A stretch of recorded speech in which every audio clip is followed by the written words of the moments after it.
I'll rip and screaming from your soul. We'll watch it fall.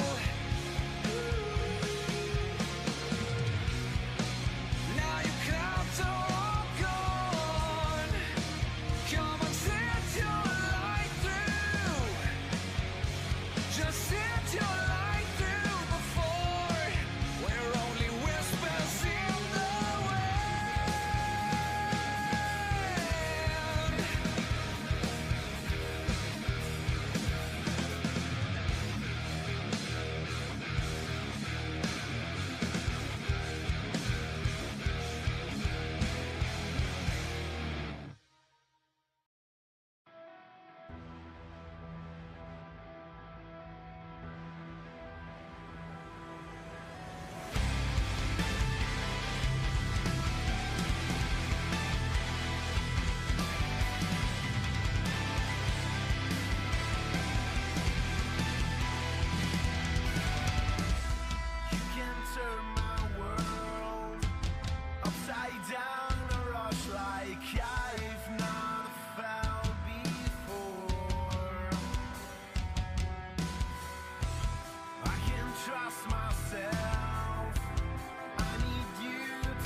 Will you follow me when the sky starts to change? Yeah, we won't be afraid. We'll never be the same again.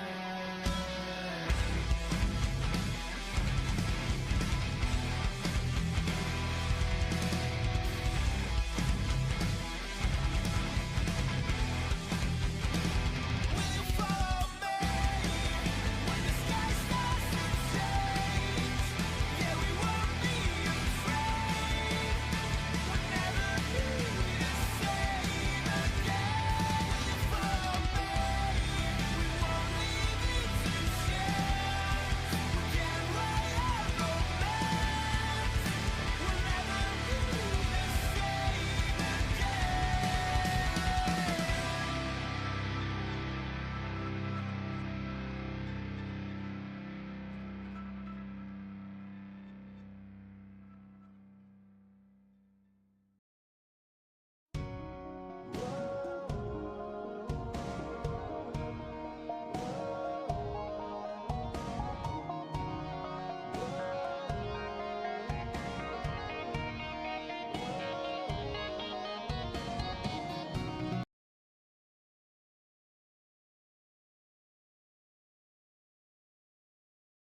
Welcome to the Stampede, and it's your boy Legendy Vash returned to give you the rundown of the night. We're on season 2 of the Weebs of the Ring and the start of WWE Raw on Netflix. Our first ever 3-hour Raw, but not on Netflix in 2025. How was it for everyone? It was fucking amazing. The production of this episode was fantastic. The camera shots from the top of the stadium was my favorite. But for our main story, is everything from tonight. Everything was spectacular, pure entertainment as the best, the mini WrestleMania as they promoted. But if you wonder what is our rundown, the beautiful cold opening explaining the 30 years of WWE Pro Wrestling and the history of pro wrestling and how it has influenced America and around the world. Then next we had CM Punk versus Seth freaking Rollins. The tribal comeback finally happened, but The Rock did fucking nothing. Make it make sense. But then Rhea finally got her title back and knocked the little kids out of Dirty Dom. And John Cena farewell to her speech. Did you guys get emotional? Are you guys excited for him? Do you want him to win the Royal Rumble? Let's talk about it. But then we got Jey Uso. Yeet. One over Drew McDaddy? Question mark. Let's see how we all feel about it. But other than that, let's get ready to start the show and wrestle for the Weebs of the Ring. Episode 102.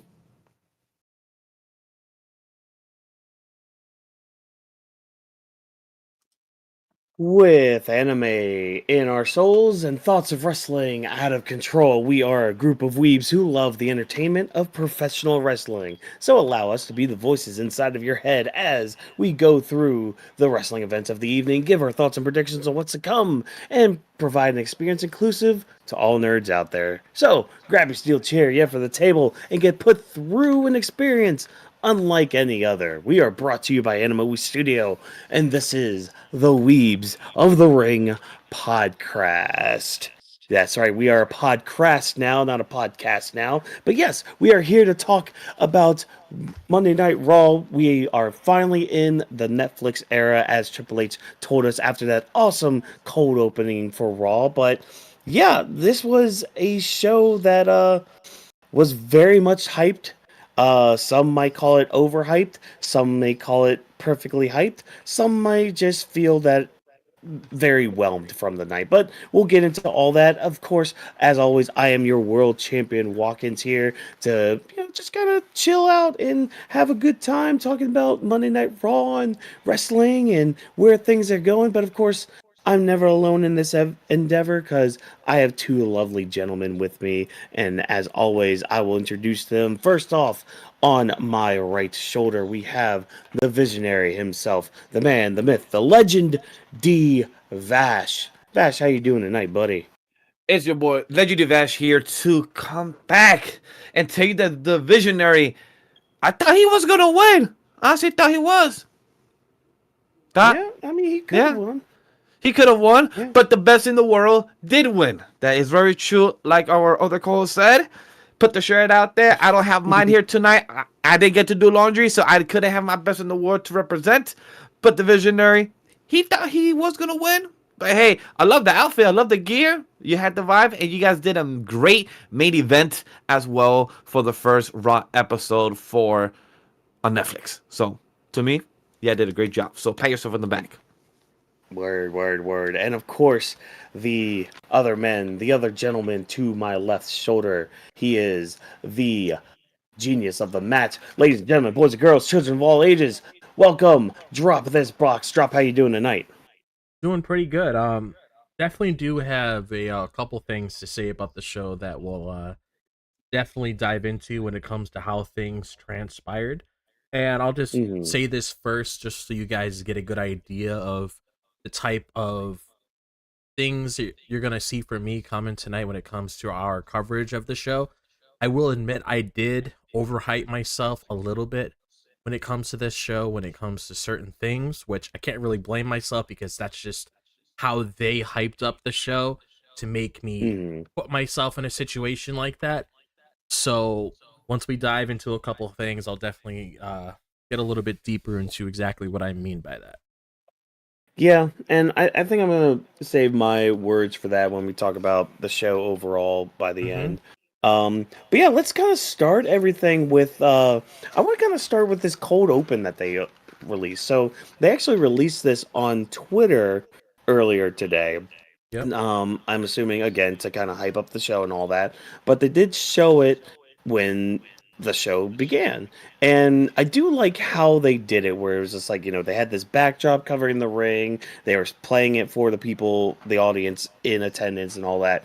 Drops down, Triple H is in there, hypes up the crowd, gets the fireworks going and all that. But this cold open, I thought it was very well produced, very well edited, and it basically went through, like Vash said in a Stampede, went through like some of the history of WWE and like why we even watch WWE to begin with. It's mainly, we have the good guy, the bad guy, the heel, the face. But we need both of them in order to tell the story. And yeah, I thought they did a really good job. It did kind of bring a tear to my eye when I watched it earlier. But I want to hear you guys' thoughts. What were your initial reactions? Vash, I'm going to start with you because you're right up there, hard at work. And also, we actually did a sidecast for this. So if you guys haven't heard yet, we will be sidecasting Monday Night Raw from Netflix every week. I'll always be on there. Vash will more than likely be on there, and then we'll have our post show going on here, and that's only going to be on Twitch. So make sure you guys catch that description in the description below. There's the link and all that. But Vash, talk to me. What was your initial thoughts, reactions on this cold open? Great plug. Yes, chat. Go check that out. We're on Twitch. On the whole VOD is still there on Twitch, unless they get copyright or anything. I'll leave it as a highlight. I'll do that tomorrow on the next day as a task. But as somebody who actually saw the cold opening live, watching the Raw episode instead of watching the clip, because I chose not to. I was like, it got both of my friends, team members here to to shed a tear. I'm like, damn, it must be that good. Sadly, I didn't shed a tear. I am emotional, guys, but I felt the emotions. I felt the awareness. I felt the history of pro wrestling. It was very beautiful. Seeing the love of pro wrestling in the way Triple H was speaking about what has changed in America, how he has evolved, and the influence it has done. It reminded me a lot of Invincible Fight Girl, of the story, the emotions of what it could be represented and what is behind wrestling, all the love that goes behind it, and seeing this cold open and like just made it more beautiful to see Triple H standing in the middle of it while everything was being played. Like I bet you when he was inside, he was probably was watching it again and just hearing his own voice and just seeing like, damn, like this shit that we're building is really beautiful. Like I hope he took a moment to also like savor it, just enjoy that quick 2-3 minutes that he was just standing there on his own and everything, because it was really beautiful just to see the work in history. And now us in our age that we have seen maybe at least the past 10-15 years at least that we can remember of the history of Raw and SmackDown and in pro wrestling, we're now doing content or just watching as fans for the next 20, 30, 40 years that we're alive for, to see more of the develop. And that just makes me more excited to see of where we are now to where we could be in the future. So it just made me feel like just wow, amazing. And I think too, with like the body language that Triple H had after the curtains fell and all that, I could actually kind of see like what you were just saying about him, like kind of taking that step back and just kind of absorbing the moment and just being in the moment.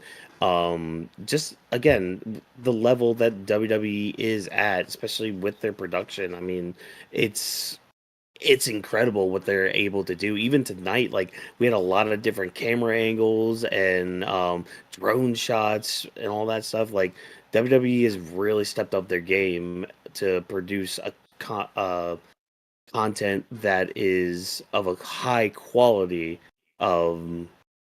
just based off the history that they have. Because again, like pro wrestling started in a carnival. Like it was a carny thing from day one ish. And plus, I love what he also mentioned, that the love and history of the Greek gods, showing like I believe he mentioned something about the arena of the gladiators, like showing that as well. So just hearing that of how much wrestling has been around the whole past millennium of what he was expressing and how it has evolved, that just also made an impact for just hearing and him Mhm. respecting the game, the promotion, showing that we're not just a storyteller, we're also like an entertainment sport. And I love that. Yeah. Oh yeah. Oh yeah. It was really good. But drop. I'm gonna pass it on to you next because like myself, I think you had watched this Mhm. promo package earlier. So like, I guess for you, obviously you had a different experience with it, seeing both the actual video and how they did it at the show. So I guess your thoughts and opinions on the actual package, and I guess the biggest difference you had from watching it live to from watching the package earlier. So probably one of the biggest differences was, of course, like watching it on a bigger screen besides my phone. That was definitely a Mhm. plus. But I will say that I probably, even though I did saw it earlier this afternoon, I was at work and I saw it on my phone. I actually did enjoy it a lot more when I was watching it on the TV. But I just liked how this video package is pretty much just showing us like how everything was all those years ago and just leading up to where we are now. And I loved how we were just painting like different figures in wrestling space. Like when it came to Hulk Mhm. Hogan, despite how people feel about him, he was a big part of bringing wrestling to where it Yeah. was today, and that's something you can't ignore. But it's like you see people like Hulk Hogan, you see The Rock, Stone Cold, people they were painting over, seeing Cody, which honestly put a smile on my face just seeing him in that position. Um, I believe we also saw I can't remember them all, but I just loved how the whole reveal we were pretty much just showing everything all together and just highlighting all of those great moments. It was really nice, Mhm. especially when we're pushing into this new era of Netflix now that we are officially here finally after talking about it for so long. It's just really great to see, and I thought it was a very good moment, especially the way that it was showcased on television. And then when the curtain goes down, you see Triple H just taking it all in. It kind of reminded me of when Triple H used to do this back in NXT, where whenever he had his takeover shows, he used to take it Mhm. all in. The lights were all dim. He just put his arms up in the air. He was just taking it all in. I saw a lot of people posting clips where people like, "Oh yeah, Triple H just could come out here and do this," and he did exactly that. So I thought it was very well done, and I really enjoyed it. I mean, Mhm. I can only imagine how it felt in person, especially with Oh yeah. yeah, Yeah. Um. So like, and also too with the video package is, and this is basically the theme of tonight too. yeah, This video package was really for the new people, the pretty people much, yeah, that either fell off wrestling or never checked it out before yeah. until now. Like me and Vash, during our live stream, we were with somebody who kind of dropped off it for a bit and then came back and everything. And this was something to kind of get them hyped up to, kind of get them to understand just like the basics of what they're getting into and like again the history and just like these larger than life characters and what I really what their mission statement is going into Netflix and all that. So yeah, I think, and again, that's basically the theme of tonight is trying to get those new fans. It it Um, kind of felt it kind of felt like a beautiful type of reboot in the era, mhm, like the way you said it when it comes to new fans. When we had our guests on, like they asked questions, we explained to them, and a lot of people was like, "Yo, just wait and see, don't shun it, or just wait for the video package." Now we explain it, they ask questions, yeah, and we fill them in. The same thing with Netflix. I feel like this package was to express the love and celebration of all this many years of pro wrestling, but also the new era that we're getting into now in streaming service of the accessibility, where mhm, at least Raw has Netflix, SmackDown International and NXT. Sadly, here in the US, we don't have access to that. But is the experience of now easy to watch anywhere? For example, when it comes to the Road to WrestleMania, where when they're international, we could watch their version as well on our end without getting spoiled the following week or without able to see it. So it's the interesting type of liberty where even Triple H said it like or I believe the Rock also said it. We here worldwide in the globe, so everyone was mhm, able to watch at the same time without delays or without time zone differences. Like just go on Netflix, you see at the same time at your time zone at this time. It could be 8 p.m. for us in the U.S., but then it could be 2 in the morning for you, or it could be at 10 a.m. for you over in Japan. yeah. So, yeah, but again, I thought the cold open was really good. Sounds like the Oh team yeah. thought it was really good. But let's kind of dive into the show itself. Let's kind of talk about some of the big, matches we had, some bigger segments and all that. Let's start actually with our main event because our main event, thank God, was CM Punk taking on Seth Rollins. I thought this match was good. It was a really good match. I think I'm kind of in the boat where it felt very slow at a lot of times, Hmm. and I kind of thought it was going to be a little bit more physical than it was, Yeah. but I think the ending really did it for me because like mainly from Seth's selling of trying to do that superplex into the Falcon Arrow but getting it reversed into not one GTS but two. um I want like as much as I like Punk, I feel like Seth kind of carried this match. Like, I think he put in a lot of the work in it, and I mean, take that statement what you will, internet, because I'm sure there are other people that will take that and make it very much more negative than I mean it. But it's like this is what I meant when, like, during our stream, when I was saying, like, Punk kind of has to earn this win with Rollins. Because Rollins, in the past 2 years, at least, has been on an S tier level when it comes to in ring work. Hmm. And with Punk, I mean, he can only do but so much, and with, his age and, like, still even trying to get back into the swing of things when it comes to wrestling, he's a bit slow right now, and I mean, that's just the nature of it all. But I'm going to defer to you guys now. Once again, I'm going to start with you, Vash. What do you think of this match? I guess going in and the results and just everything kind of surrounding it. Everything that's surrounding for me, my like, first impressions were all like I really love the way they treated this as a main event, even though Hmm. they treat it as a spectate. They treat it as a WrestleMania, but it felt like a big, just raw episode main event. So I feel like they succeeded in that side, not with the way they was overhyping the promotion of like this is like a mini WrestleMania. So I do agree. Like sometimes during the show, it had its slow moments, and when we watched the commercial, it took us a bit out of it. So that's when we took our party break and everything. We went to do something, come back.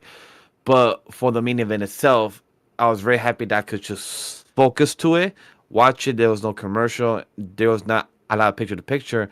But what I love also is the commentary. We had Pat Hmm. McAfee. So Pat McAfee was more let loose. We also heard the crowd a few times tonight just saying, fuck you. I forgot during which fight. But it wasn't censored this time. It wasn't beep out where And it took Solo. us, the fans, watching it during TV. We weren't zoned out for it. So for this, it was a great people that hate each other, but they're giving us a show because it will Hmm. bring money, revenue, and it will bring entertainment, and fans will love it. Do I feel like they could get a second match and go better? Yes, because I feel like there was more in the tank. The finisher to finisher was questionable, like the pedigree, the GTS. They was playing a lot of homage to each other of the teacher and student that we have said Oh. before of how they was trying to show that a bit within the relationship in the promos within the past couple weeks. But I was entertained. Seeing the reaction, doing the sidecast with you, I was very entertained. I was hooked in this match the most out of most of the other fights and the segments of this night. Yeah. Yeah, I mean, yeah, I did. I was, engrossed in it. Like I was paying attention to the match, and that's probably why I kind of feel the way I do about it. But Drop, I'm gonna bring it over to you now. How'd you feel about this match, especially going in after, especially after last Monday's promo battle that we had between the two? Like, I don't know, did you expect this to be a little bit more physical than it was, or or do you think differently than I did? And I guess a little bit of how Vash felt. I definitely did expect it to get a little bit more physical, but then there's a part of me thinking maybe that was done by design because I definitely Hmm. don't think this is a last match between the two. That's why I'm not completely sold on a lot of these rumors currently going on where they're like, oh, it's going to be Punk and Roman at WrestleMania. It's going to be Mhm. Seth and Gunther at WrestleMania, because the way that this match ended, it definitely didn't feel like it was a one and done thing, especially if you paid attention to the story of the overall match, because the story of the match itself was pretty much Seth letting his emotions get to him, which resulted into what we saw, which is why the result made sense for CM Punk to go over, because if you think about that, if you've watched different movies, you played video games, you follow the story, you're reading it in a book, normally when you have a character have their emotions like take control of them, it ends up leading them down predicaments like that, and they end up putting themselves into Mhm. situations like that, which will definitely play into the whole road of WrestleMania thing when it comes to Seth's next move, because you're definitely going to expect some sort of crash shot with Seth soon. And I feel like that's definitely one of the very first steps that we're going to be getting with that. And when it comes to like the match itself, I mean, just seeing both of them in the ring together, like it was said on commentary, it is a WrestleMania match, just having these two guys together. So just seeing them standing across each other from the ring was just an experience in itself. And I did like Mhm. seeing the GTS spots. I thought was really nice. The pedigree on the table. It's always nice to see Seth doing that, because Seth's been doing that for years. And obviously, Seth's a Triple H guy. It's one of Triple H's favorites. So obviously, we've grown to see that. And also, Cody Yeah. Rhodes is a big mark for Triple H as well, because I actually think Triple H is one of his favorite wrestlers, if I'm not mistaken. I remember him Yeah. saying that. So it's like just seeing all of those big spots within the match itself was nice, but um I definitely feel like there's going to be more to this. I feel like they don't want to give everything away, kind of like how they did with like Punk and McIntyre the first time. They didn't want to give Mhm. everything away, and then when you saw Bad Blood in the Hell in a Cell, you're like, okay, this is fucking wild. So I definitely Yeah. expect us to get to certain levels with that. Another thing I do want to point out is what we saw with CM Punk's entrance when he was wearing that jacket. A lot of people, if they aren't familiar with that, that's actually a jacket that he wore in Ring of Honor, which was really a nice homage that he was wearing. Okay, I thought it looked familiar. Yep.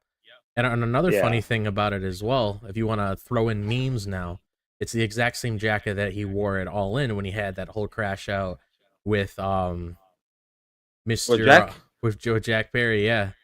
So Mhm. that's another funny thing to throw in there that I saw a lot of people posting clips in. But it's like entrances alone, it was great. The whole presentation within the match itself was great. And then I was watching a little bit of the post show when they were like leaving the ring. CM Punk was pretty much saying that watch out Gunther, watch out Cody. He's going to be going down Mhm. that route next. We initially thought that this was going to be one of those things. It's like, okay, whoever comes on top in this match might be Gunther's next challenger, but Punk declared himself for the Royal Rumble, so it's going to be very Oh, interesting he to did. see where Okay. that leads. And that's why it doesn't really make sense to me. It's like, what would if Roman hypothetically is in that Rumble, where there's a good chance he is? I don't see, outside of them wanting to eliminate each other, I don't really see how beef between them gets bigger with that. That's why I said I don't really buy this whole match between the both of them yet, unless more things Yeah. get laid out. But yeah, definitely we needed this for Seth. Like I feel like Mhm. I'm happy things headed down this direction with Seth, because it made the most sense. And I think that's why I like the finish a lot Yeah, better than like the overall match, I think. yeah, Because yeah, I'm glad you hit on the whole thing about like Seth, his emotions getting to him because he's pulling a Drew McIntyre here where he's like he wants to hurt Punk so bad that it leads to his downfall and all that. But yeah, especially with how, because like the whole structure of the match, Seth was on top the whole match. Like if you go back and look at it, he was on top. He had CM Punk down for a lot of it, yeah, and I think that is going to play into their eventual rematch because it's just like I like Seth could pull that line. I had you multiple times, blah blah blah. He'll pull that excuse, and then we'll do round two eventually and all that. So I think that's why I'm like too sour on the match because again like I just really like how that finish happened, because like you have the one GTS, but Seth doesn't go down, because like it makes sense to me, at least, that Seth doesn't immediately go down like that, because he's a fighter, he's a top star in the company, but then like he just collapses on top of CM Punk, and like and it's not just like collapsing on top of him, but like collapsing on his shoulders enough for Punk to lift him up and do another one. And then even Punk, like exhausted and all that, just crumples and just falls on Seth. Like, I kind of, part of me kind of wishes they didn't stop the night yet. Because I feel like there was a little bit more selling with them in the ring after the match. And like, it could have just added just a little bit more to like their overall story. Like, okay, this really is not over yet. And I mean, you kind of know going into tonight too that it wasn't going to end tonight. This was just the start of their series, however long that's going to go. But yeah, I mean, that's just the thing. I mean, with Punk declaring for the Rumble, I mean, I guess he's not going to be facing Gunther at the Rumble then, which, okay, fine, whatever. But I mean, it could also still lead to him facing him at maybe Elimination Chamber or something. Because like, yeah, where do they both go from here? Because they could both enter the Rumble, which, I mean, right now the Royal Rumble is looking insanely stacked. Just with Cena, Punk, and Roman alone. Yeah. If those three are all in possibly. Yeah. Yeah. Like, it's going to be. That's why I mentioned. That's why I told myself before. It's like with the women's, I have a good idea what it could be, because a lot of us agree that it's either Io or Charlotte or either one of those winning like the Rumble or Chamber. But it's like with the guys, it's a little bit more unpredictable, because I really don't know what sort of direction it would go down, because again, we can't really lean into a lot of these reports because things could change. They could throw things out there to really throw a curveball. But I'm pretty confident on the women's side, it's just the men's, you don't really know. And I kind of like that too, because it catches me off guard when it comes to what they could possibly go down with this.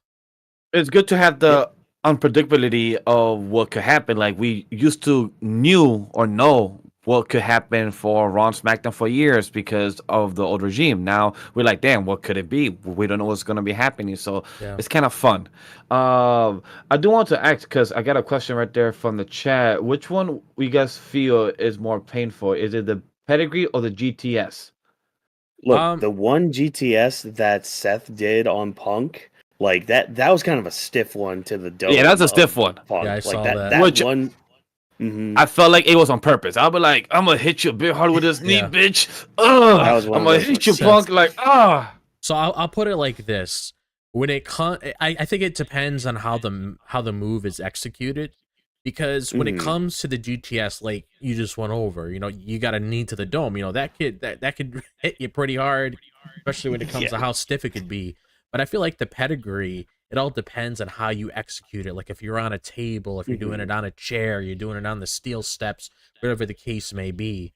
I feel like it just depends, like, because normally, like when we saw Triple H do it, like he normally, if he really wants to put an end to a match, he throw a couple like I know for a fact when he had a match with Brock Lesnar all those years ago, he threw in the steel steps because he was trying to figure out exactly what the hell he was going to do to take this guy out, because he kept kicking out over and over and over again. He threw in the steel steps and executed a pedigree on him to take him out. And I feel like it depends.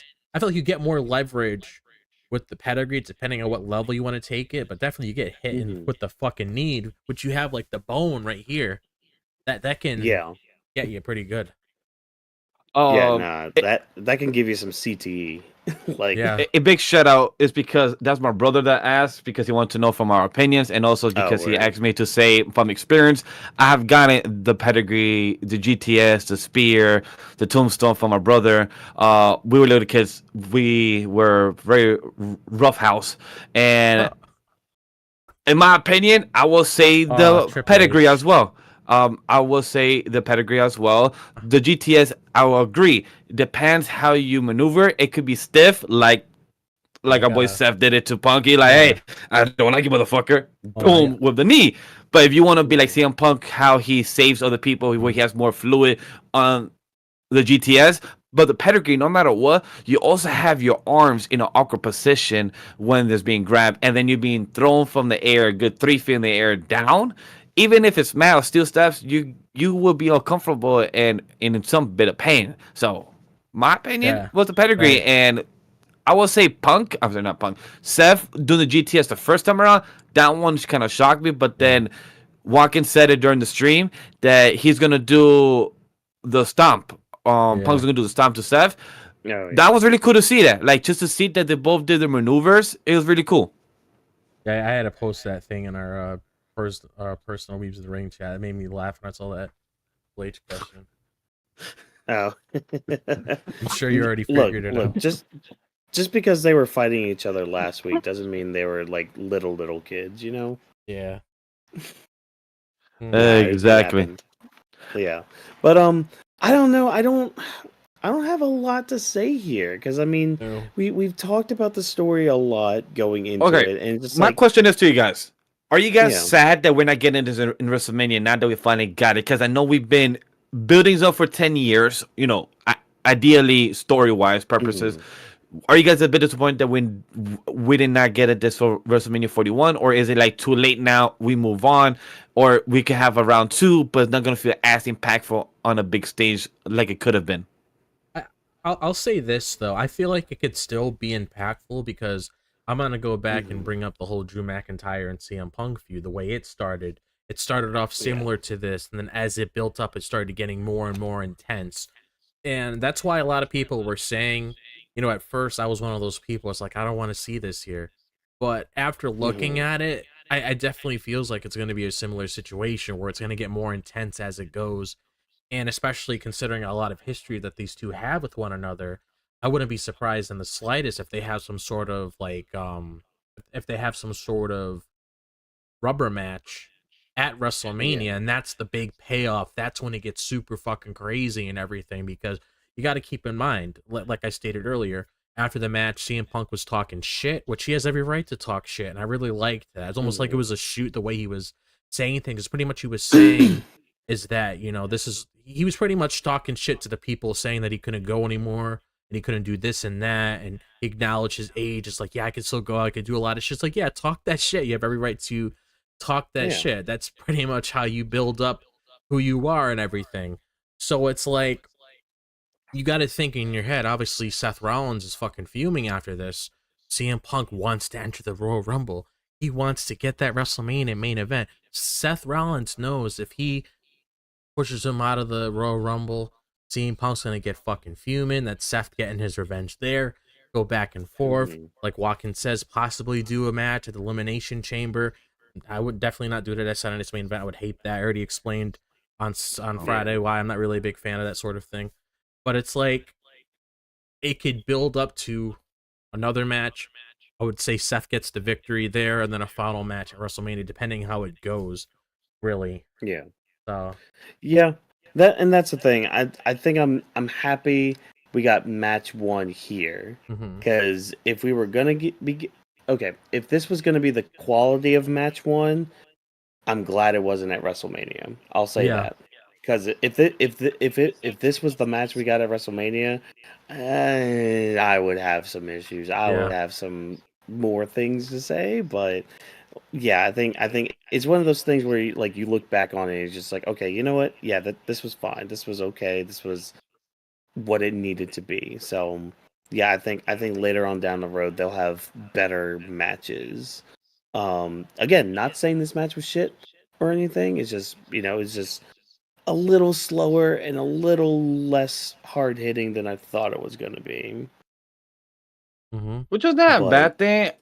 It's just Yeah. more about the spectate. To me, the spectate still like, if I have to give, if you tell me the top of my head from what this guy does, like I remember, what's his face? He does like a rating.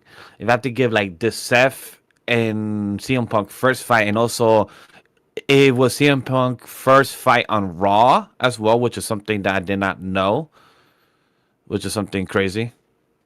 Like it was CM Punk first fight on Raw in how many years? I think I forgot what They did Michael said like Cole said. they said 2011 was his last Monday Night Raw match, That's which insane. That's that's insane. weird. That I'd have to look I back this yeah, fact check. I feel like I have to question information, but hey, when it comes to Yeah, this, it was a good time. Yeah. yeah. So, all right. Well, from one match that wasn't as hard hitting to one that did hit pretty hard at spots. Let's go ahead. Let's dive into this. We got bloodline stuff to talk about. Hmm. We got tribal combat. Roman Reigns taking on Solo Sikoa. The match itself, honestly, if you've seen a Roman Reigns match in the past couple years, this is what this one was. But it was good. I thought Solo looked pretty good in this. He definitely pushed the story of especially how he felt. Like there was a moment where he had Roman in the corner, like with the kendo stick, and was literally saying like, "Did you always love me? You never loved me. You never like showed Hmm. appreciation for like shit like that." Like he was letting out all of his grievances that he's been pretty much holding for the past couple years. But yeah, I mean, I thought the match was fine itself. Yeah. Roman going over is fine. My only concern is where does Solo go from here? I Because feel like, like I what do might we know. do, especially with The Rock Oh God. and the things that he got into This guy. tonight? But let's. Hey, How'd you guys think of the match first? So Let's start with the match first. yeah, so I'll say Jeff, go this. ahead first. Yeah, I'll say so the match itself, like Watkins says, is fine. If you've seen a Roman Reigns match, you know how it goes.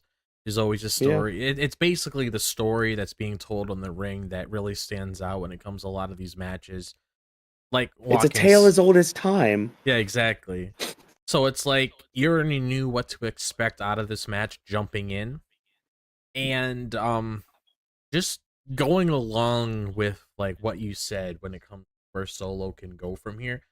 Um I'll say this before I jump into that. I think a part of me thinks one of the reasons why Roman could have won, outside of what I will really get into, is I don't know if they're trying to use this as a marketing strategy for 2K25. Throwing that out there, maybe that's a reason too. But because Yeah. they do shit like that. But it's like Oh yeah. but going on with Solo, I mean, this plays into the thing that I mentioned before. Like, because what I said initially is that neither of these guys really deserve the Ula Fala just based on your performance overall. Roman hasn't changed in the slightest. You can't really move past that and not acknowledge that. Like, that eventually has to be brought up. I'm going to keep on bringing it up until it eventually happens. But when it comes to the whole Solo thing, I feel like this is finally when we enter that losing means you, when there's losing, there's consequences. And I feel like they might save this angle for Friday, where once Okay. Solo is on SmackDown on Friday, maybe we'll play into that because Solo did tell Tama Tonga, and I'm not sure if Jacob Fatu was there that one night on SmackDown, but I do remember seeing Tama Tonga there. But he did say, once Roman Reigns has the Ula Fala, you have to acknowledge him. So by result, they don't have to listen to a fucking thing that Solo says. So I wouldn't be Yeah. surprised in the slightest if they really want to build an angle out of this. I wouldn't be surprised in the slightest if you had like Tama Tonga and Jacob Fatu just leaving Solo's side. Like, why would you want to be a part of some sort of group if this guy is a loser? And I feel like maybe Hmm. that's what Solo needs. Maybe Solo needs to be separate from them. Maybe it's a beat down, something turns out of it. Maybe this is when we actually see Jacob Fatu actually do shit. He says, I hate you, Solo. Everything along the lines of that. And I feel like once Solo is on that path where he's like, okay, I don't have the Ula Fala anymore. I don't have my boys with me. I feel like that would be a really interesting character arc for him to explore to see how he develops as a character from that standpoint. Because Hmm. at least at Roman Reigns, at least with Roman Reigns not on television because the next time he's going to be there, he said January 27th. So it's like Yeah. at least that's something that you could explore throughout those SmackDowns when it comes to that new story arc that Solo is going down.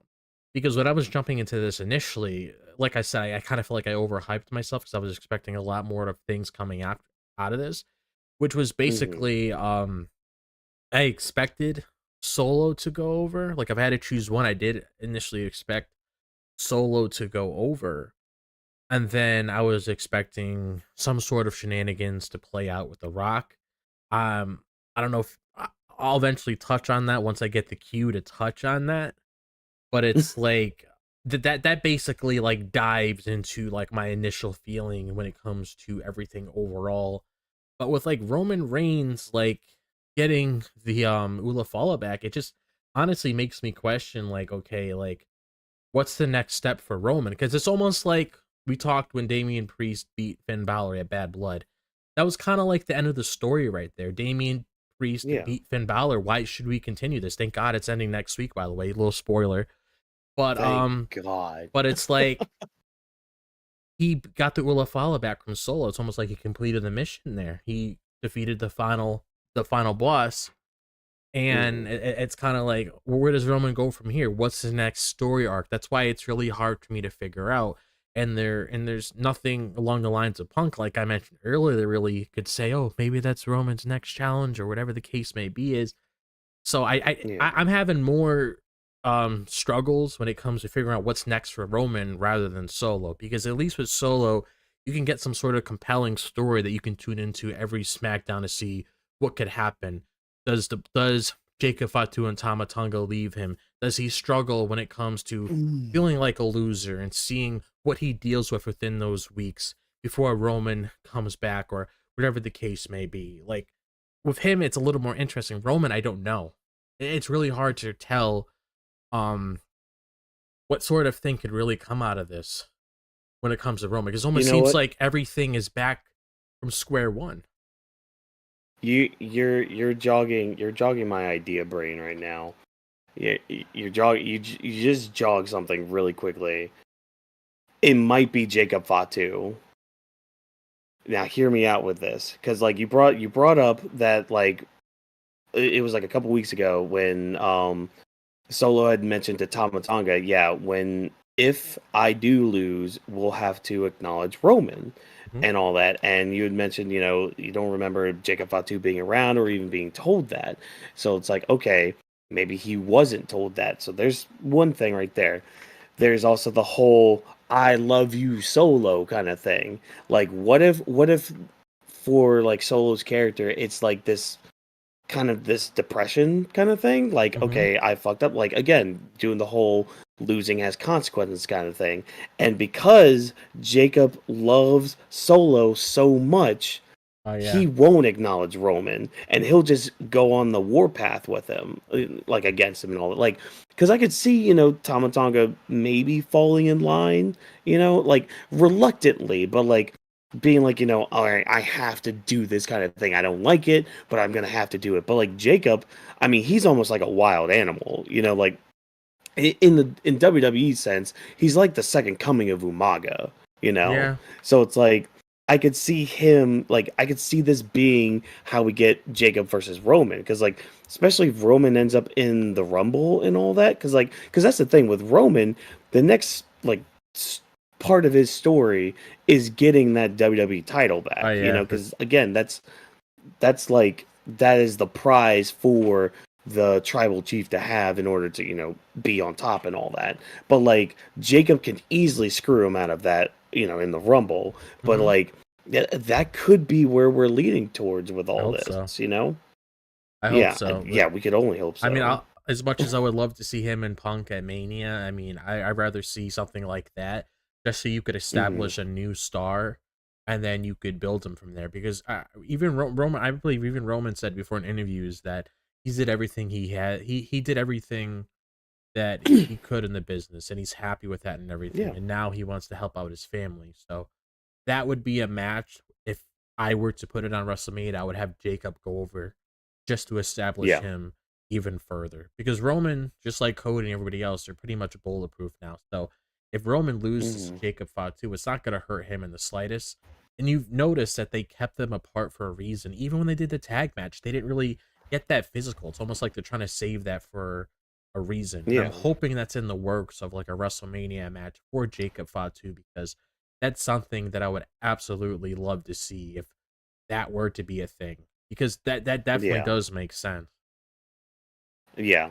But Vash, I'm gonna pivot to you real quick with just mainly the match itself. How we've talked about, Roman and Solo, and like where everybody could be going from here. So for the match itself, the travel comeback, I had more expectations of it. I'll be honest. I Mm-hmm. had something more of when Roman and Jay fought. I think back at SummerSlam in 2023, I believe. No, 2022. Mm-hmm. Yeah, 2023. Yeah, it was 2023. Damn, I feel like time has flown so far. The travel comeback, I thought was gonna be something like that, like more out of the arena. They will be walking around, but the interference of Jacob and Tonga, and then Jimmy and Sammy coming, we expected that happen. Solo, I was a bit upset on one thing about Solo, because Solo, he wants to be the tribal chief. He is. He acknowledges himself to be it because he gave it to himself. He didn't earn it. Roman was Mm-hmm. still at peak mode, God mode. He still was going in, doing what he had to do, the spears, the going in there, and the Superman punch, all that was there. What sucks is about Solo that he's very sluggish as a tribal chief. He doesn't have that ground floor when it comes to like bro got speed like 3-4 times, and he didn't dodge not one or two of them, which I was hoping that like he would dodge one, and like he would have Roman, hit the turnbuckle at the corner or something, but none of that happened. So, not saying that I had myself for the match, I just had a Mm-hmm. different expectation of what could have been for Solo to represent him as a field tribal chief.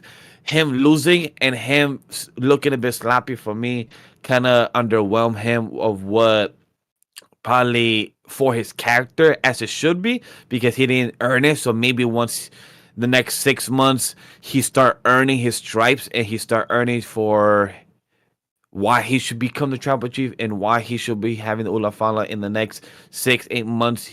Once we see that turn for that character, maybe it will be a different perspective. Cause that's how I felt for the fight. Like the fight entertainment was there. Seeing Roman like actually question like, damn, this man is not staying down. Like, what do I gotta do? You felt the emotion. This was a Roman fight, and Roman fight is like a story.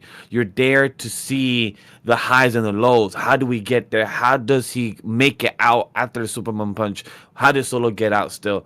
Mm-hmm. That felt good, because even that one part when Solo stood up and he was like wobbling from the right side of the ring to the front side of the ring, and then he went back to the middle with Roman. It felt like, I don't know if that was on purpose. Like I said, I'm trying to read into it and understand the wrestling Right. aspect of where it led to for Solo to look so sloppy in this fight. So I'm really curious to know if this was the purpose or if this was the character itself to be it. So I'm really curious. How did you guys feel about that? Or is it just me in the aspect about reading with Solo's character? I mean, that's kind of Solo, anyways. Because I feel like, especially tonight, he was kind of delving into like kind of like that, what he used to be known as, like, what was it, like street champion kind of Exactly. thing, where it's like he's more of a street fighter and all that. But like, when I go with my analogies of like Roman being Kaido and Solo being Jack the Drought, I mean, with lack of a better reference, which is faster, Rayquaza or Mamoswine? Rayquaza or Mamoswine? Like, Rayquaza, yeah. um, yeah. So it's just kind of something like that, where like Roman should be looking bigger, faster, stronger than Solo, because like yeah, Solo was the enforcer, but like Roman was the tribal chief, and that kind of has a bit more gravitas to it. So, what do you But guys want a evolution of Solo within the next 6 months, 8 months that he works on himself, like in the character, or what do you guys expect more of him by Friday? Or like you said that we see Jacob with Rome in the future as a WrestleMania, but what is it with Solo? Because me, I like Solo. Like I've seen him at the mhm, start of NXT. His promo work was not bad. See where he is now.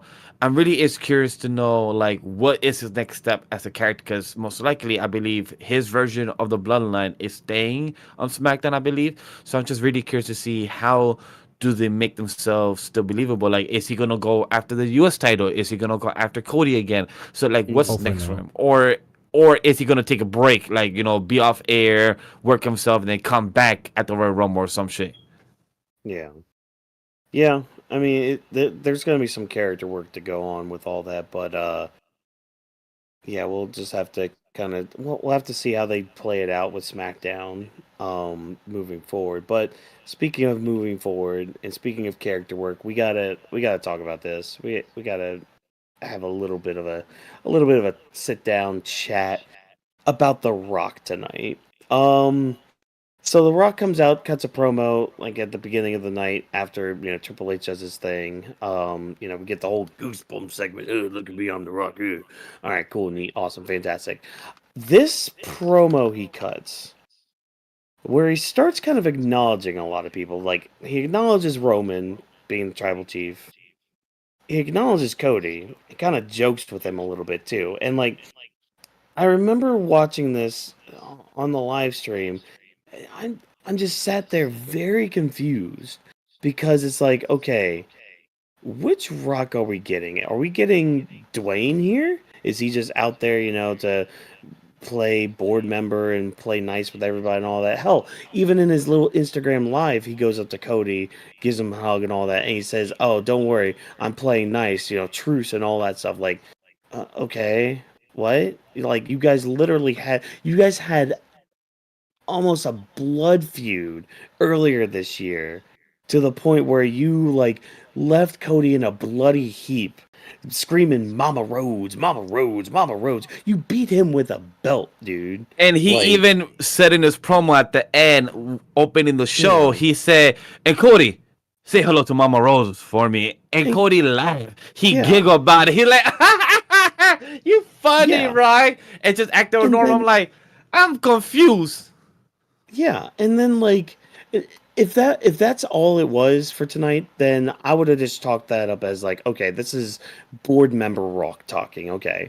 But then he came back out later, and his overall demeanor, like it wasn't like happy-go-lucky like he was when he came out there. It was very like stern, very stoic, and he gave Roman the Ula Fala and did all that stuff and like hugged him and all that, but like there was just a weird sense, like there's something weird in the air with it all, because like this didn't feel like the final boss character. This didn't feel like what we had witnessed almost a year ago going into WrestleMania 40. And so I take don't this know what's as a going on. corporate Rock. I take this as corporate Rock. Like he had the outfit and gear as final Rock, but he had blurred the lines with corporate Rock. Like that's what I was getting at from him. Like I felt like this was a day on Netflix. I felt like he couldn't be as ruthless or something. That's my opinion. That this was showing face, the crowd, the people from Netflix was there representing. So I feel like he was doing the promo, showing the face, the smile, lucky, and the way he was talking, because he could have just said like the final boss is back, but him not mentioning that, even though he came out in his final boss music. So it's also a question like, wait a minute, so you come in your final boss music, you do all this, but then you still don't talk shit. Like even 3 months ago at War Games, you literally said 1, 2, 3 and went kick and then left. So like 2 months later, hey guys, hey Cody, how you doing? Say hello to Mama Rose from me. Oh, Roman. And then when Wade came out, he didn't even say a word like to the crowd on mic. But he did a lot of body language. He did so much body language. Paul Heyman, he was like, hey, can I have this? Can I give it to him? He put it on a Roman. And he just sat in the corner. I was waiting the whole time. Yeah. If you guys could watch me on stream, I'm here like just waiting. I'm here plotting. Like, yo, Rock, what you doing in the corner still? Like, a regular person would have already left the ring and just walked back out. But you're just there in the corner. Like, I don't trust a person there. Like if I was Roman, I would continue looking at the corner of my eye. I'll be like, why is he still there? Okay, I'm gonna just do my ones. I'm gonna go my ones on that side. I'm gonna do ones on this side. What the fuck? This motherfucker still here? Why he still here? Yeah. And just like they just hug each other and everything, and then they just walk off. And I'm like, bitch, like I feel like I got blue balls without getting blue balls, if that makes sense. Like I thought something was coming. Like I felt like something was expected to be happening. And I'm not saying that we're adding our own canon in our heads, but knowing that The Rock is here, we thought this would change the course. Like, what happened last year. But now I feel like they're playing it safe or they're trying to play too ambiguous. Like, it's hard to tell with this one. And Well, who knows? They might get us in 2 weeks, or the Royal Rumble. The Rock may pop up as number 30 and be like, all right, cool. I'm going for the number one. I'm going to go for the hit the lotto ticket. John Cena, simple. You thought this was your chance? Nah, I'm going to take your opportunity. So it's hard to tell. Not saying that it could go either way. It's just like Drop said earlier, it's unpredictable and in the best way. Where it's like, could it go left? Could it go right? Nah, it could go backwards. It could go up. It could go north. Who knows? mhm. So it makes it very exciting. Mhm. I think what really takes me out of it, like I could brush a lot of it under the rug and all that. Mm. I think it's just the Cody part for me. Yeah. I think that's the one that really just kind of sets that off because it's just like again, like you could do the whole corporate thing, you could do all that, but then he starts bigging up Cody, saying like the company's on your back and blah blah blah. Like thank you, Cody, for all the stuff you've done. It's just like okay, like could you have been corporate rock? Could you have been doing all that without acknowledging Cody at that point? Because like Mhm.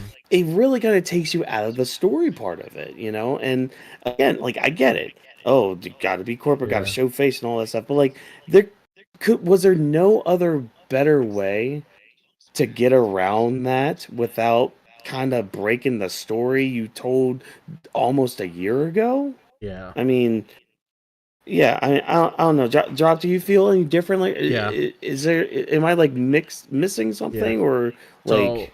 so I'll jump in now because I definitely do have a lot of things to say.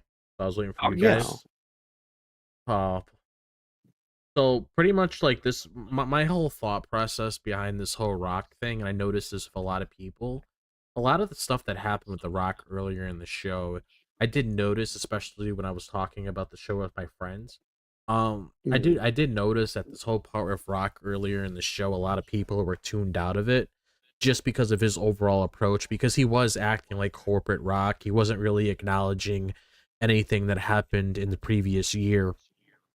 And the thing that bothers me is like you had this whole blood feud with Cody Rhodes, and it's like, why are you saying all these things where it's like, he's been carrying the company. Like, we know Cody's carried the company on his back. We know he's in the position that Yeah. he's in.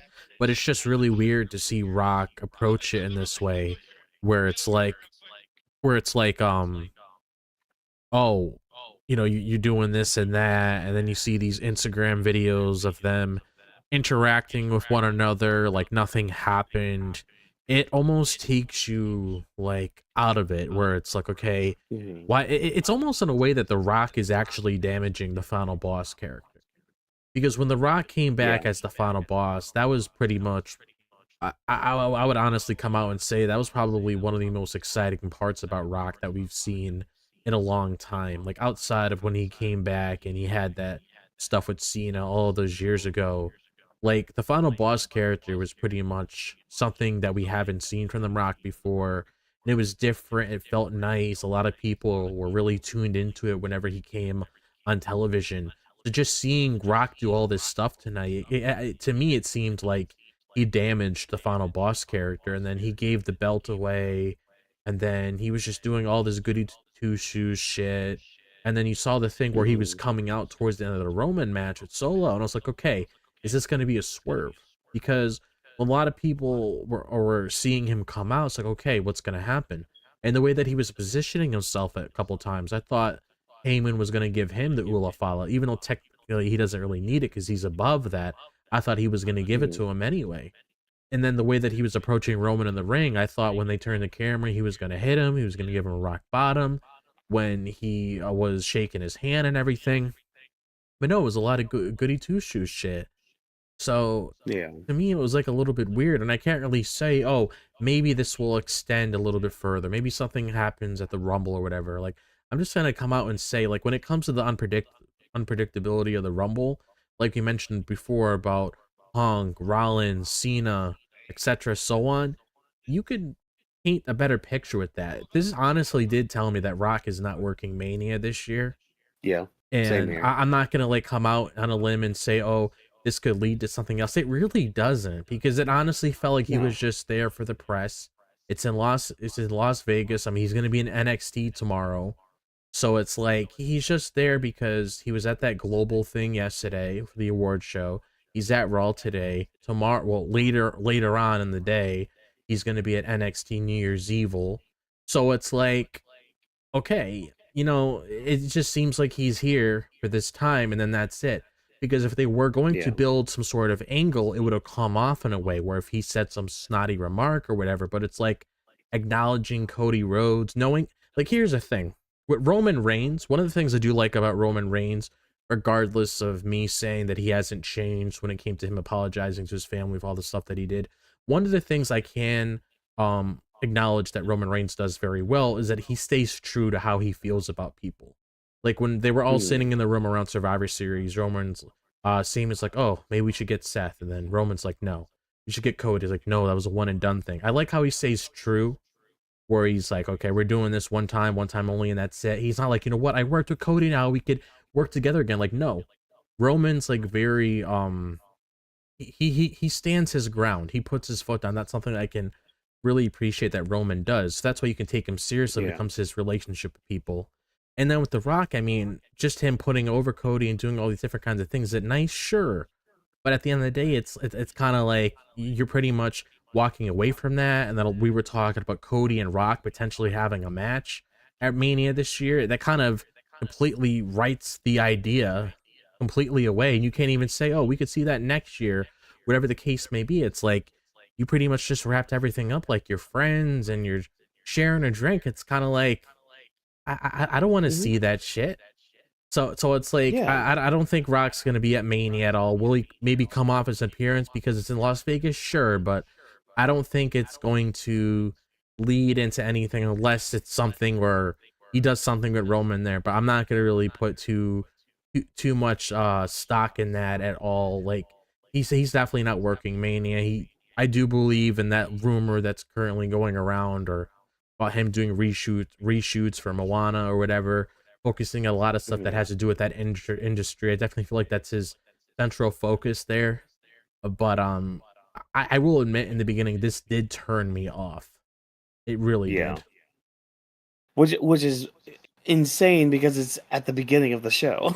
Yeah. So it's like you're already starting your big premiere show on Netflix, your big premiere show that you've been hyping up as WrestleMania level, and you give us that as character work, and it's like, what? What? No, this is not. Like, again, was there no better way to do this? Yeah. Because again, I get it. You gotta go out there, show face, say hi to the Netflix people that are there that gave you the platform and all that. But like, at what cost did it give? Because like that's been one of the big complaints I've been seeing about the night was people not liking that part. And just thinking very similarly to us. Like, it kind of damaged the final boss character, and kind of damaged the story that they even told almost a year ago, Yeah. And it sucks, but I don't know. Yeah, I agree though. I think this definitely told me that Rock is not going to be involved in Mania. And I mean, if it's a swerve, cool, neat, awesome, neat. But yeah, no, Will the swerve just the still feel impactful if it happens? Would the swerve like our Rumble, or if we get closer in the next 6 to 8 weeks, would it feel impactful that you guys will feel like, yeah, that felt cool, or we lost interest With already who? since with The Rock it trying depends on to it. It depends on who he targets. Yeah. If he targets Roman, then fine. Then cool, neat, excellent. If he Yeah. targets Cody, then we're Yeah. gonna have this conversation again. Yeah, like I feel like when it comes to Roman, at least there's a little bit more leverage there if they decide to venture down that. But because I definitely feel like once Rock is like all said and done and he's done in wrestling, I definitely feel like Roman will probably be his retirement match and that's it. Yeah. But just judging on what we're seeing here right now, like that would add the Roman thing would be a little bit more leverage. I don't know, but the Cody thing, if that happened, I mean, I'm not gonna care about that at all. I'm sorry. I mean, what happened transpired tonight. Like here, I'm speaking from like a critical basically what we do on here is we voice our opinions on certain stuff. So just basing on like a story sense, if he does that with Cody, I wouldn't like it because I feel like you already damaged the goods right there. Yeah. But hopefully the goods aren't damaged too much. Any other thoughts with this whole Rock promo with bloodline tribal combat stuff? No, not really. No, like I said Yeah. in Smackdown Stampede, chat, it might have been a joke to you, but I said it what I said. It like make it make sense. Like it felt Yeah. something that we were gonna expect. The final boss gonna come back. The bloodline, War Games, the 1, 2, 3 slice. Like, all right, cool. Are you the fake ass Undertaker? Are you still butthurt that he threw you down? And then we lead to nothing.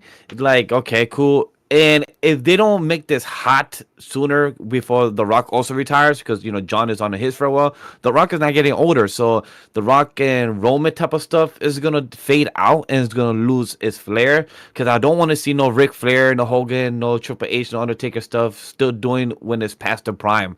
I'm not interested in that. So like, if Rock or Roman want to still do it, hopefully it happens at the right time. If it's not now the right time, then hopefully you guys find it before each of our gentlemen their health don't decline, and we do it when it's ready. Yeah. Yeah. Well, at least one thing ended tonight, and that's the fact that we never, ever, ever, at least for a while, have to see Liv Morgan taking on Rhea Ripley for the women's world title. Man, okay, action wise, this might have been match of it might either this or Seth and Punk, but I'll give that title. Yeah, I agree. Yeah. With the CM Punk stuff and Liv and Rhea, I'll give this tied. Yeah, I agree on the same thing. Yeah, like this was again really good match and all that stuff, but like I think that I only have one teeny tiny like little nitpick, and it's the fact that Liv kicked out of the first Riptide. I was like, wait, maybe did she level up enough to like have that resiliency in there? I mean, all right, fine, whatever. But like, the way it ended after that, though, I was just like, okay, you know what? I'm fine. That's just a nitpick, whatever. But like, yeah, I thought the match was good. I'm glad Rhea went over because she should have gone over. Yeah. It was like 15 minutes And man, the dick kick, taking Dom to Dick Kick City, that gave me such catharsis. I felt so happy. Literally, as soon as he got in, I was just like, Rhea, please, just kick him square in the nads. Just like destroy those meat and two veg. Make sure he cannot have kids with his wife. Make sure there's no little Doms running around. No like nephew Eddies or anything. Like none of that ever again. Dom has been destroyed. I popped hard for it. But yeah, yes, he did, Chad. Yeah, please go check out our video of it because Watkins got more excited than I did during that segment. TikTok, IG, go check it out because not YouTube Shorts because copyright and everything. But I love Rhea in this fight. I agree that you said because it was great for her to finally go over. Liv did amazing, much better in their previous 3 other battles that they had in singles. I think 4 as in matches because they had also the mixed tag before.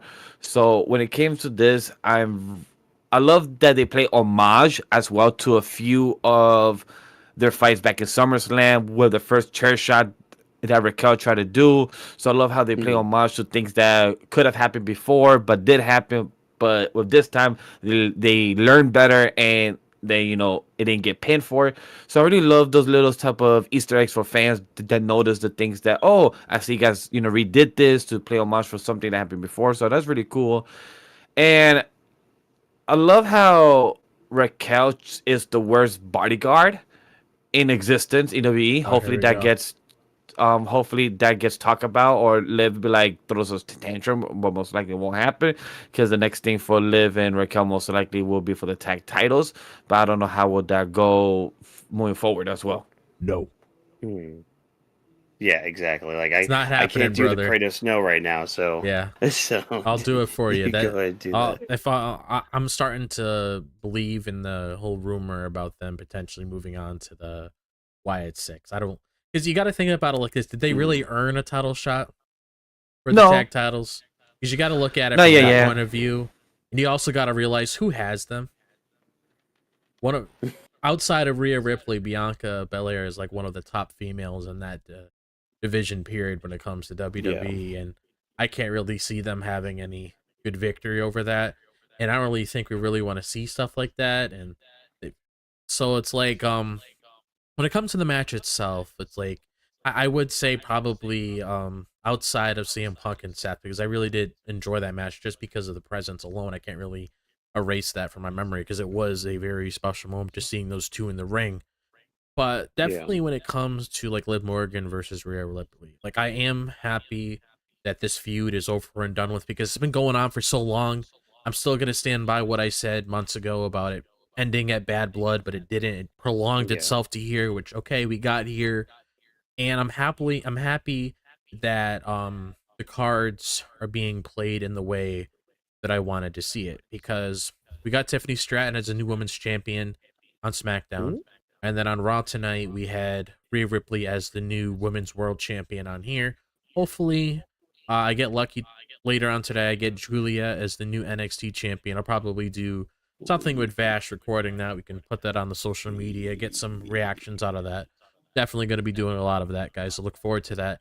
But I'm just happy that we're moving on from this because it's just been going on for so long, and I didn't want to keep saying it.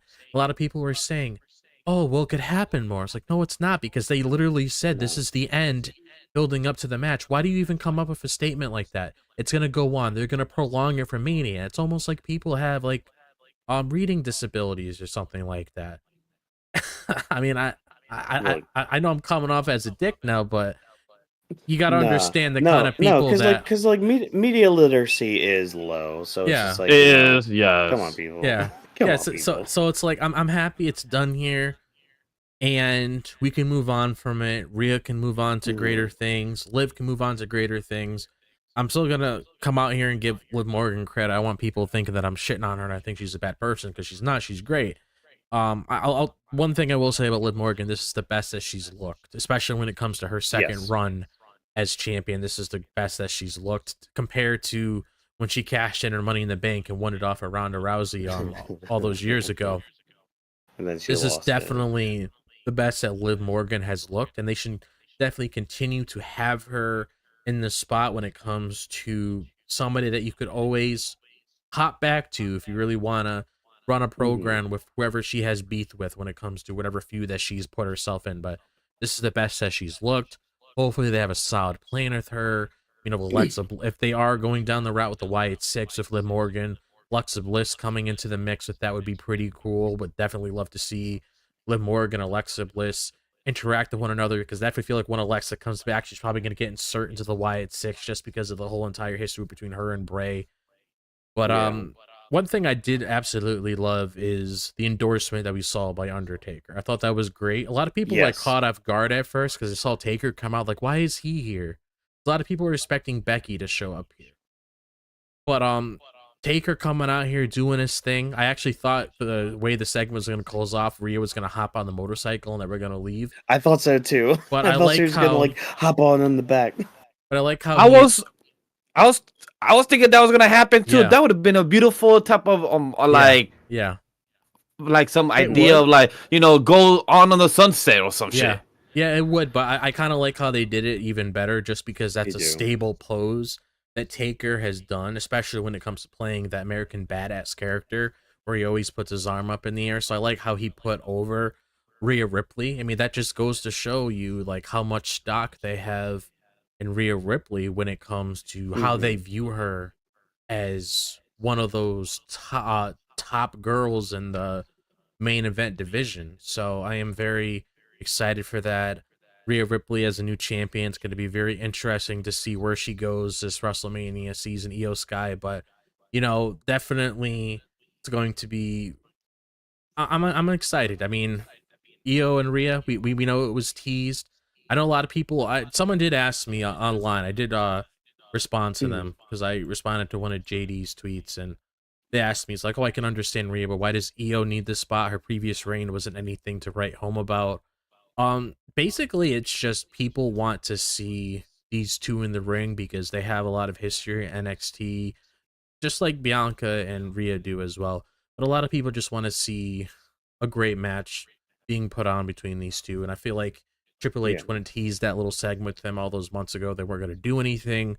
Obviously, Io is one of Triple H's favorites, so I feel like giving her a good moment. I mean, I don't know why you would leave Io Sky of all people out of a WrestleMania card, but definitely it's going to be really exciting to see um how they dive into this. But Oh yeah. yeah, Yeah, and I think overall, like with Liv's title reign, I thought it was fine. yeah, Definitely better than her first reign. You oh know, yeah, I think definitely the stuff with Rhea, like it did eventually get to a point where it's just like, okay, can we just change the title already? Like, because we know what's gonna happen. Can we just go ahead and pull that trigger and just have it be done and all that? But I mean, they even picked up Liv Morgan. Like they had some stats going on. She was like what I think it was like third or fourth longest reigning women's champion holder. Like she was above Charlotte too. Like they had Charlotte's name right there. She was above her with like number of days as champion or something. I forgot what the statistic actually was. But I mean, the company has something good with Liv, and again, she's made leaps and bounds from where she's been both in ring and as a character. And I mean, she's now kind of put into that position where like you can put her as a contender, and it would be believable, because in the match she did have Rhea down for a bit, and she was able to, almost beat her at a couple moments. And hell, again, she kicked out of a riptide. Like that's one of the yeah. finishers that is a protected finish. Mm, Like not many people kick out of no, that thing. So yeah, Liv, you did, gain some levels going forward. And I mean, yeah, I could see like the next part being with the Wyatt Six, and like maybe they do end up, her and Raquel maybe, start kind of moving up the tag division and all that, and maybe they do something with that too. But like, yeah, I mean, the door's open for this Liv character too, because like, I really want to see where the character can go beyond Rhea Ripley and all that, and like, yeah, kind of the same with like people like Dom and Raquel, like especially Dom. Like, what does Dom do? Because like now his meal ticket is not a champion anymore. The rest of the Judgment Day are, kind of getting annoyed with him. So it's like, now we're starting to add more into that story with like the Judgment Day, and like, oh, if you listen to Finn, you win, blah blah blah. Which, I mean, if he wins next week or not, we'll have to wait and he see with should, that. he Um, should, he should, yes. yes, He I should. agree. Uh, But yeah. What would say would it be? What I'd love to see is Dom versus Braun Breaker. I love to see that. I Are think you endorsing murder? Yes, I am. I feel like we have seen it, if I'm not mistaken. We have, we did. Maybe? Maybe. I don't know. I don't recall, or maybe it was a Uh, dream of mine that I yeah. had, and I want to see it happen. But we Most gotta likely. figure out. We gotta figure out how we get there. I mean, that's definitely not Yeah. someone I would say Dom should beat, but it would be an interesting match. Well, Yeah. one thing I would say about Rhea, congratulations for Rhea on this win. We all expected. If you guys, fans, chat, if you guys expected Liv to win, congrats for you. I'm sorry, but you lost a bet. You lost gambling. It is what it is. Rhea was gonna win. This was the final match of theirs, probably for the year.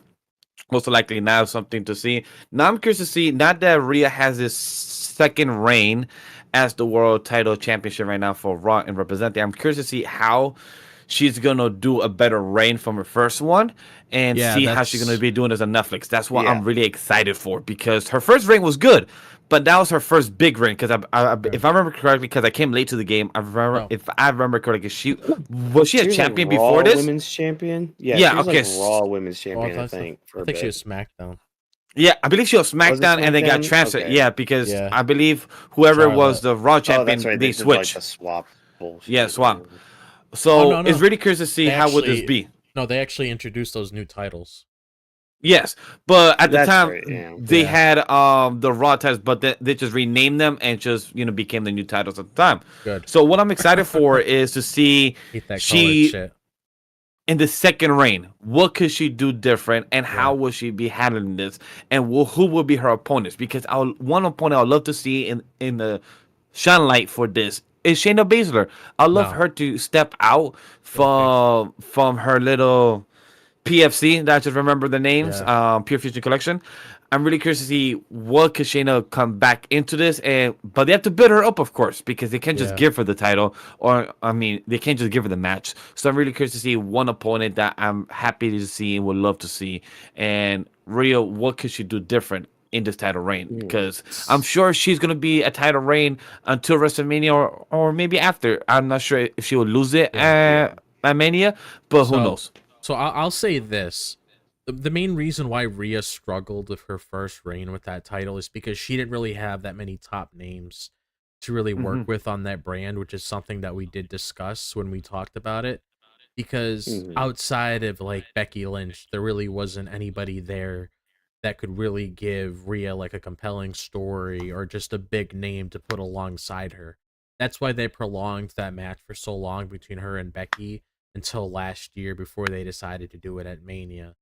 So it's Yeah. like now that they have this whole trade window thing in motion now, and I feel like it probably will take more of effect next week, knowing how Roxanne might be losing her title tomorrow, well, later on today, and everything along the lines of that, and what happens on SmackDown, especially when it comes to certain things happening. Someone loses the match, okay, let's have a fresh start on Raw, or whatever the case may be when it comes to LA Knight and Shinsuke, for example. So it's like definitely one of the things to really fix the second run is to switch up the roster on Raw, give her some credible challengers.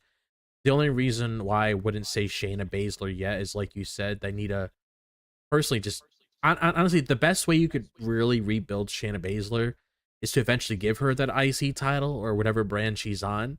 But if she does stay on Raw, give her the IC title down the line, rebuild her stock, and then propel her back to the main event scene where she belongs, and just put an X through PFC, because I feel like if you really want to bring that side of her out again, you got to take her out of that group, because she just seems really odd in that group to me. It doesn't really seem like that's something that she fits in.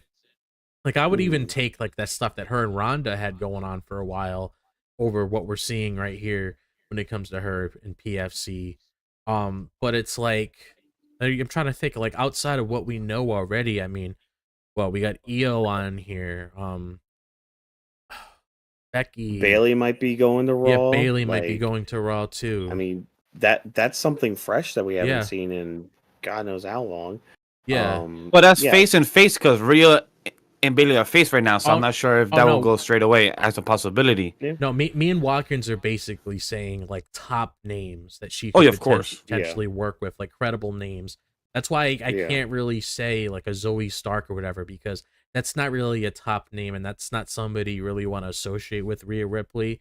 That's somebody that you put in the mid card division, you build up that stock, which I'm hoping they do with that championship to begin with. So we just got to wait and see how these rosters shape up, because it's really hard to say outside of like EO and a couple other people who Rhea could really do with this reign.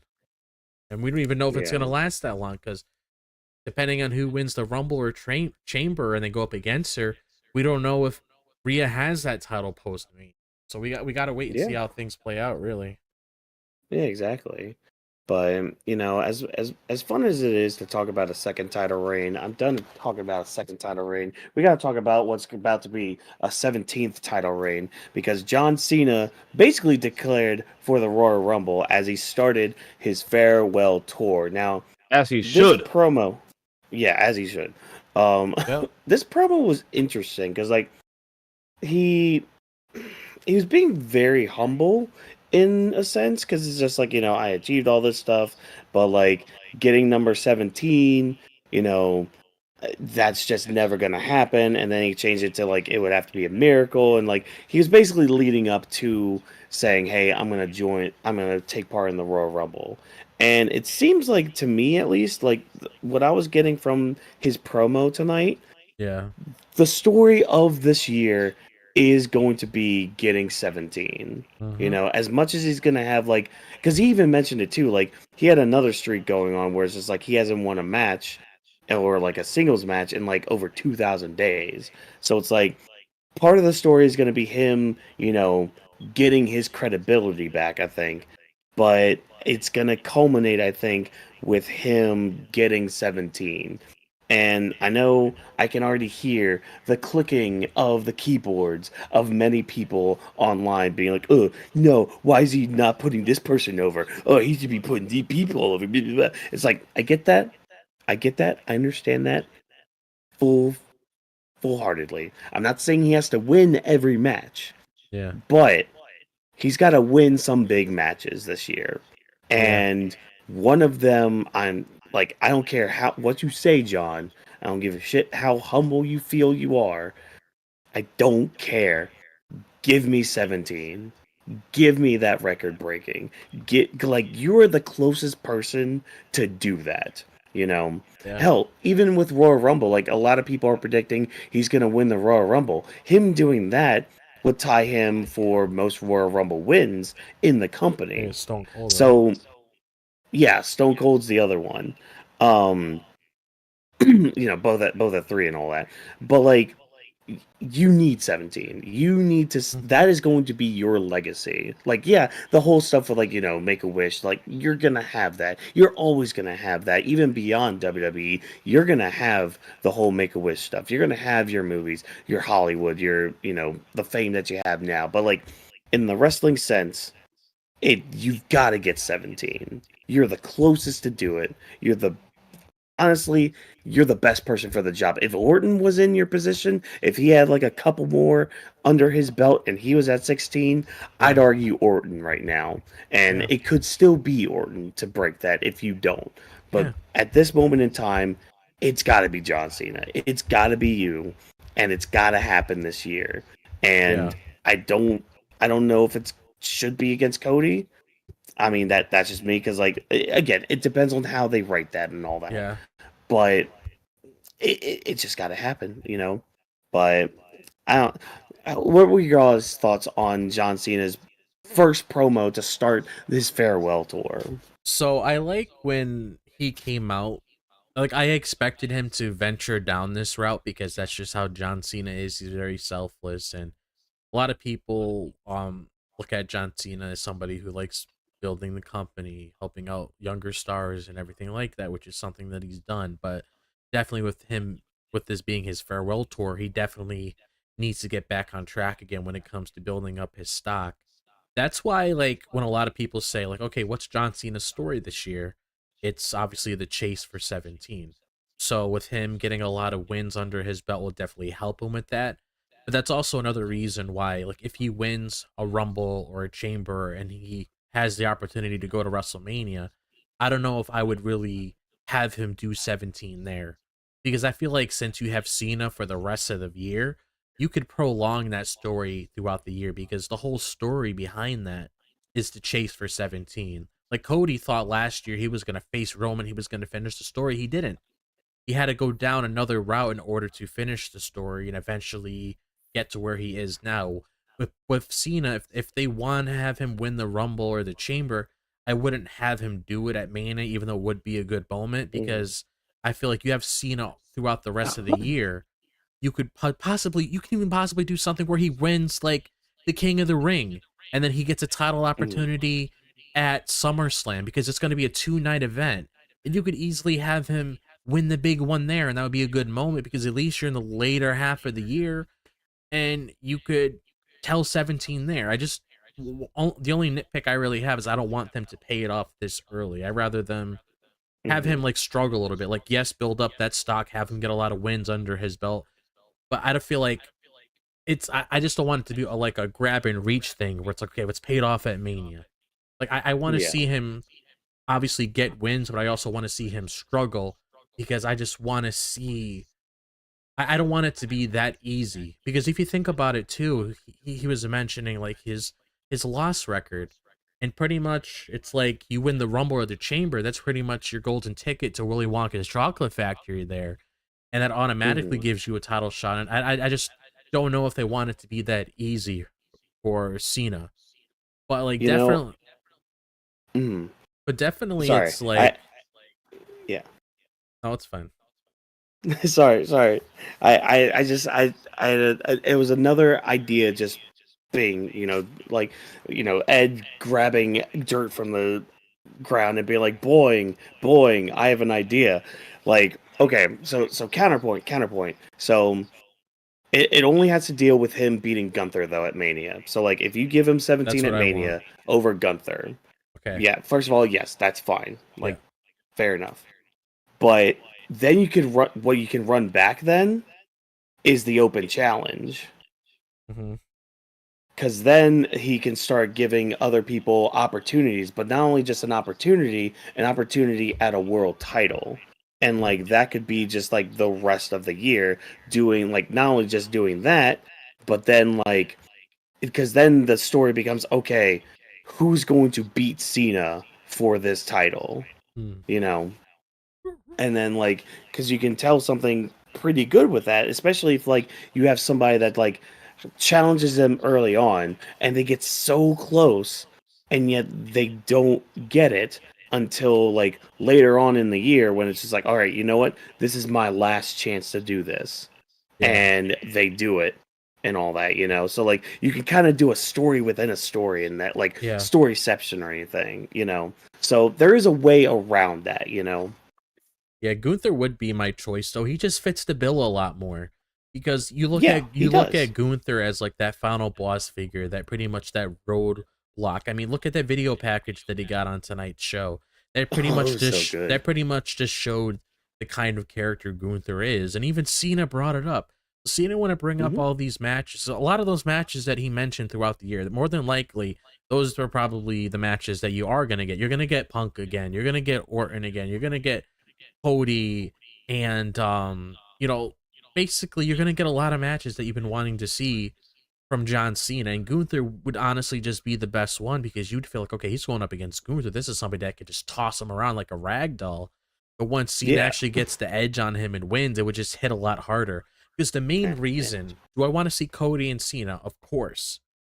But my Yeah. main issue with that, especially if it happens at Mania, my main issue with that is I'm a little worried for Cody, only Mhm. because this is Cena's retirement year, and I don't want it to be one of those things where it's like Cody ends up getting booed, and a lot of people are going to be Right. behind Cena just because it's his last year. Because more than likely that's going to happen, where it's like he's at WrestleMania, he has a chance to get 17, he's going up against Cody. People are going to boo Cody if he even throws a Mhm. fist at him or he does the bionic elbow, puts him in a crossroads, or whatever the case may be. People are going to boo Cody, and I don't know if that's a good idea because that's one of your top guys. I don't know if you really want to put him in that position. At least with Gunther, it works out a little bit more because Gunther's the kind of person that likes destroying your dreams.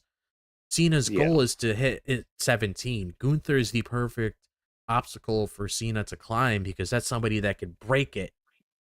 And then eventually, if they want to run it back, he can do it again. But if it happens at Mania, if it's with Gunther and the story makes sense, okay. But Mhm. I can definitely see like two matches happening out of that. They want to do another Cena and Gunther program, and then they can have him win the second match. But if they do Cody at Mania, because now that Rock's out of here, and I definitely don't want to see it, especially after what we talked about tonight. Yeah, no. No. Um, I am very, very curious to see how they will approach that because they have to like tippy toe at that. They gotta really like Mhm. be very careful when it comes to that sort of thing. And if I Yeah, cuz like were to have that at Mania, I wouldn't have Cena go over. I would have Cena go over with Gunther. I wouldn't have him go over with Cody. Yep.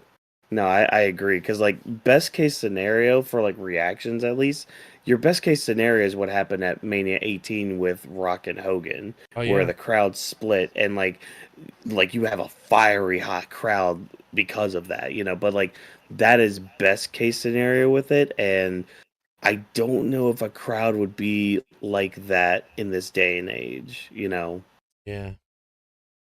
But Vass, what do you think? Because like on you want Cena to get like 17, 18, 19, 20, 21, 22, 23, 24, 25. Like you want him to like drop and get the title Want some hot potatoing. constantly. Like Exactly.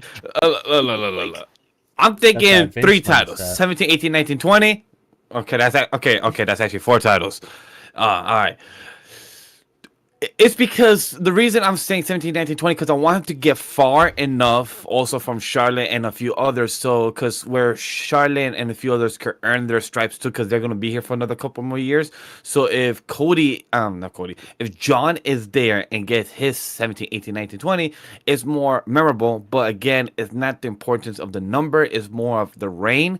So, jokes aside, yes, Watkins, I would have loved number 24, number 25, 30, but we don't want to do a hot potato. This is like a 2-year run. We're literally on a 365 days run of 52 weeks. We already knocked out 1 week. We left with 51 weeks left. So, as much as I love jokes aside, we cannot do the titles runs hot potato. We don't want of how Charlotte got her number 9 through 15 of going back and forth. We don't want that. We want it to feel special. So, with John, as somebody, a big shout out to my brother.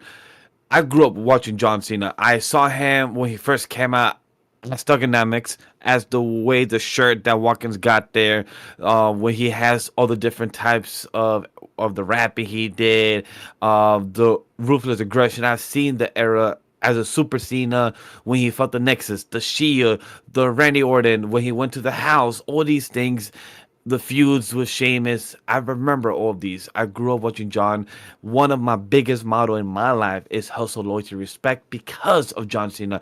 I grew up so much to idolize him, and I've met him at the red carpet in a few of his premieres here in New York City. Never have worked for him yet or with him.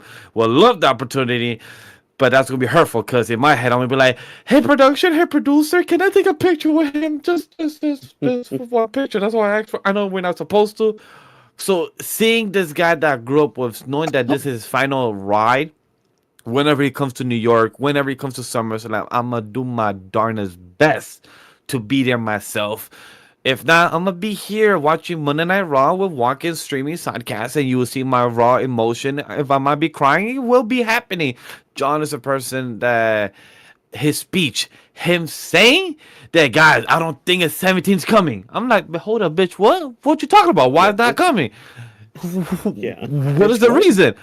And like, because guys, you gotta forget this big record of mine, not the big Roman number, not the big this number. It's the big 2,000 days that I have lost. I'm like, bitch, nobody honestly gives a fuck. Nobody gives a fuck. All the 2 million people here watching only wants you to win. Nobody gives a fuck that you have lost or that you have a lost record. But I love how he transitioned. Like, hey, but there's some lottos that I could get. There's some wins I could do. There's the Elimination Chamber. There's the Royal Rumble. So I really love how he transitioned that. Like he really got everyone in the sink in the hook very well. So I really appreciate that. And I love how he gave the possibilities of the opponents he could have. He gave the Gunther, he gave the Randy, he gave the Cody.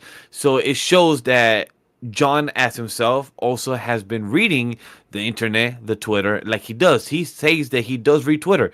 He says that he does read what people says in other interviews and everything. That is one platform he actually checks out. He doesn't read IG. He posts a picture and then y'all could just play around with that and guess what y'all want. And I'm not sure if he uses Blue Sky and everything, but I know he checks out Twitter constantly. So he knows what the internet wrestling community has been posting our dream matches, and this is the final tour. He acknowledges that. So as a fan, I appreciate that. Even him talking to Stu behind the camera, like Stu's a character now for the past fucking like 2 years because of him talking to the camera. So it's really cute to see that of how he has given the fans. And when it comes to as a fan myself, who I would love to see Randy Orton. I would love to see as his last hoorah by the end of the year or his WrestleMania moment, but depending how we build up to there. By Royal Rumble, I will have a better answer to see where we could end off with John right now. But just right now, just speaking from his speech, just speaking from his emotions, just speaking of how I have felt from that, he got me in the beginning, but by the end, I appreciated how much he gave back to the fans and just telling them like, "Hey, this is my last hurrah. I'm wearing the jorts, and we could go anywhere, but I need to fix my win record." In my head, fuck the losing record. You are winning in life. That's how I see it. Mm. Yeah. So, yep, again, Cena's farewell tour has finally begun.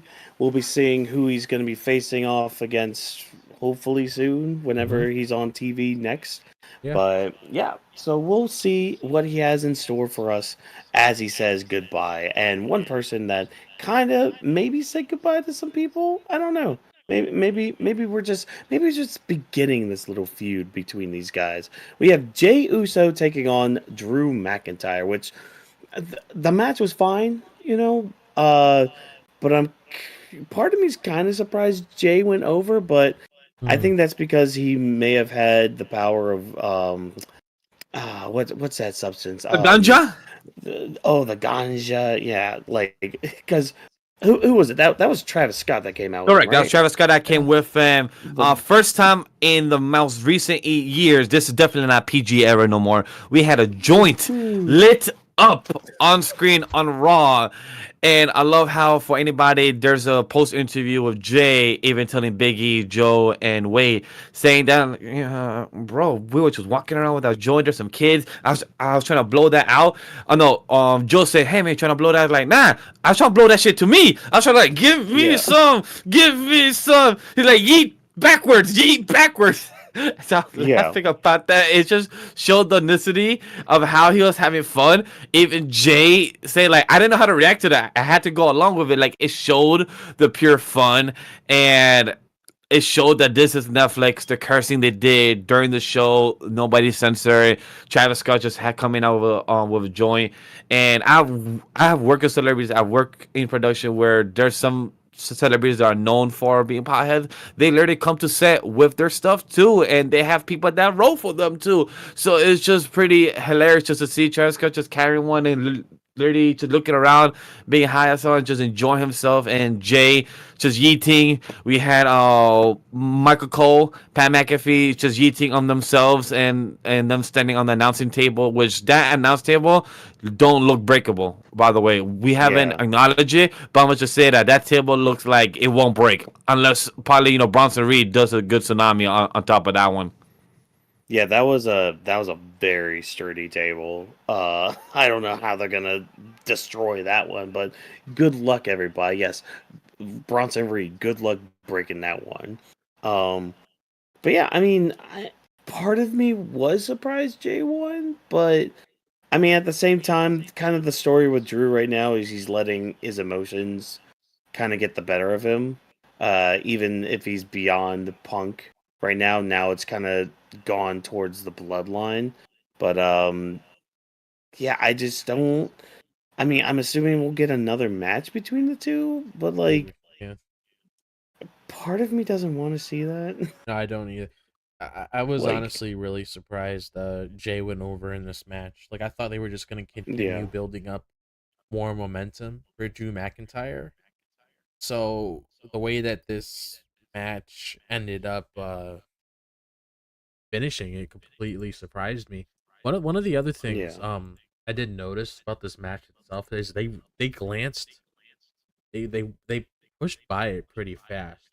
It's like like as soon as the match was over, they just moved on to whatever they wanted to focus on next. They didn't really pay any mind to it at all. I think it was the Gunther video package right afterwards. Yeah, it was. It was right after because literally, I was thinking in my head, I'm just like, man, we haven't had our world champion for Raw on the whole show. He's not even on the premiere show, and then they do a video package, and it was just like, oh, so we're doing a video package. I mean, the video package was great and all that, but Walken don't have your said world that champion. literally right after, because I have the clip, and he literally said it in Yeah. like 20 seconds, not even 20, maybe 10 seconds later, a video package happened. I'm like, yeah, you see, Yeah. it was coming. I'm like, You just yeah. had to have a bit of patience. But look, am I shocked that Jay won? Yes. Even my reaction showed it with Walken. Like we both expected Drew's gonna win, but the Claymore missed, it failed, and Jay got him. It was a good upset. Would I expect to see a rematch of both of them? No, but also it gives Jay that leverage. Drew not able to get up there, so I really like that. So like Drew had to now ask for a rematch. We also know Drew is gonna Smackdown, so he might not even get that rematch since Jay is on Raw. Yeah, I don't even think he needs it, to be Yeah. honest. I mean, uh, I guess the one thing that I wanted to bring up earlier, but I'll bring it up now just because he showed up earlier in the night. I'm honestly hoping we get more insight with this faction between Drew McIntyre and Kevin Owens on SmackDown, because I feel like that's more of a compelling story when it comes to the whole hunt with the bloodline, Mhm. because we saw Kevin Owens appear earlier, and they obviously did that on purpose because they're obviously going to play into it. It wasn't just one of those things where it's like, oh, okay, Drew McIntyre's here talking with Cody. Like that, I think that's the thing I'm interested most. I can't really see another match happening between Drew McIntyre and Jey Uso because there really isn't any point of it. It's like, okay, if they fight again, Drew wins. What does that really do? I feel like Yeah. Drew should just continue doing what he's doing. If they want to take things step further, just delve into that whole entire thing going on with Kevin Owens, and obviously what I spoke about earlier, Seth Rollins' whole crash out. Because we don't even know if Seth is going to be on Raw. He could very well be there, but I think I'm mainly more interested in this whole entire faction thing we talked about on Friday Yeah. more than anything else. I feel like that's just more of an interesting direction that we can do with Drew McIntyre's character, and Mhm. that's just something that I would probably sink my teeth into a little bit more. Yeah, because like the most with Drew's character is like, oh, taking out the bloodline, blah blah blah. But it's like, okay, you could do that. That's fine. But it's like, even when he gets the Roman, I don't see him going over Roman either. Beyond that, and then like, even with that, it's just like, why should Roman fight Drew at that point? Like, I don't Yeah. have to fight you. Like, go Mm. away. Go away. I have to deal with other stuff as being your tribal chief. Go over there with your Scottish pals and whatnot. Um, I do like the finish though. At least like on paper and how it was executed because Drew missing the claymore and immediately getting into like a crucifix pin. That's cool. That shows that like, hey, Jay has improved as a single star and knows a little bit more ring awareness and well, not I guess maybe yeah, we'll go with ring awareness with that statement. Um, and then just with Drew, like again, we're continuing this story of like him his emotions getting the better of him because like he's setting up for the claymore.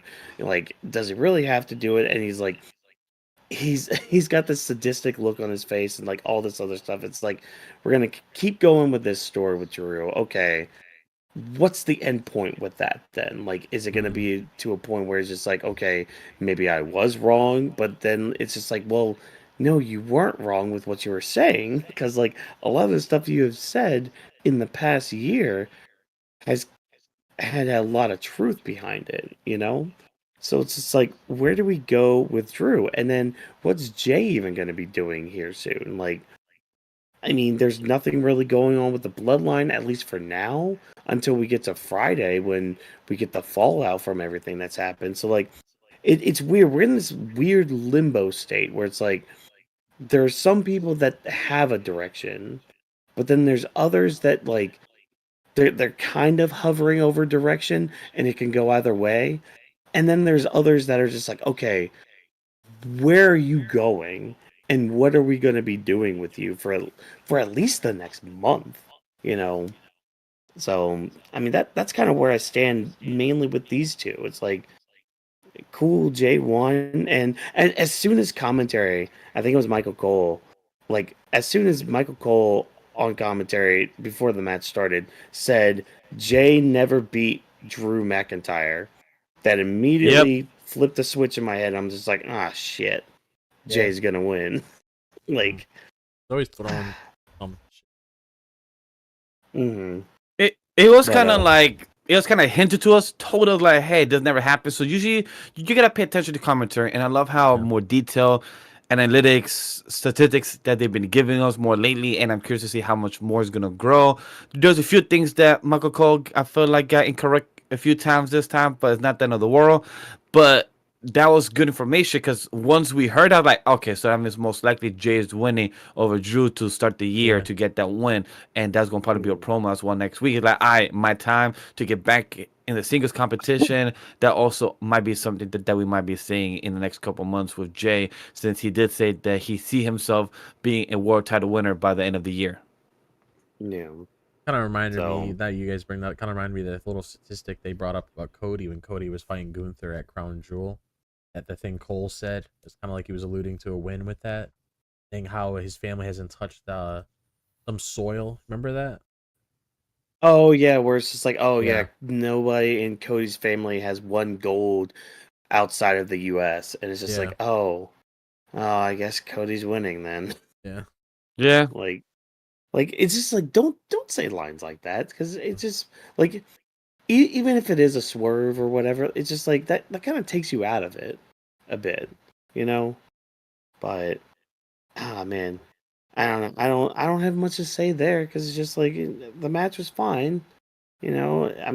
I want to know where Drew's going through all this, you know, and yeah, I mean honestly, that was basically Raw. I mean, it was 3 hours, so you know, the 3.5 that you know some reports were coming out with and all that, and you know what, we're not going to worry about anything else because you know New Day sucks. You know that's about all that is with that. So like, I want to hear with you guys. So like, Vash, I want to start with you. What was your overall thoughts on Monday Night Raw tonight? Look, my overall thoughts about is this: New Day sucks. That's 100%. My boy Fluffy was there. Vanessa Hudgens, all the celebrities. I believe Brie Bella was there. If I'm correct. Because I sometimes get them to Nikki. See, I sometimes get them confused. It is what it is. It was Nikki Bella. Daniel Bryan was not there for obvious reasons. It was really cool to see a lot of celebrities there, a lot of superstars. And I'm sure we didn't see Trick, but I know we saw Tiffany Brown Breakers and a few other superstars that was there, so it's pretty cool. I know we didn't get to speak about one thing, that KO was one of the people that was unexpected to interrupt the match of Roman and Solo. I didn't really expect to see that after Jacob and Tonga Tama got taken out from Jimmy and Sammy. I didn't expect the last person to assist. Solo was actually KO, but it makes sense since Jay and Drew had a match, and a few of the people, Cody and everything, was involved. So once KO came out, it makes sense for Cody to come him and give him the hands. So that's pretty something that I forgot to mention earlier with KO. That was one of the things I unexpected. And The Rock, please make sense. Because that's something that still has thrown me off. By the way, Cody, it was great to see you, but I didn't feel like you had more of a presence. Because other than that, I feel like you was more of the poster boy this night. But I know this is not your show. This is more of the show that for SmackDown. You was there for the face. But we had an IG promo with you drinking with The Rock, and it makes no sense when my dude literally had you bleeding outside your bus. Literally like fucking like 8-10 months ago or less. So like, bitch, what the fuck you doing? How you drink with the enemy, but you're treating it as a friend? So questions to questions, but I had a good time for this Raw Netflix premiere. They did overhype this, but honestly, it was a solid 9 out of 10, 4.5 out of 5 show of Raw. It was great. The commercials sometimes took me out, but it wasn't so severe that even when we came back, they still gave us a bit of highlights, or the match was still paused and not showing yet to everyone until we came back from commercial.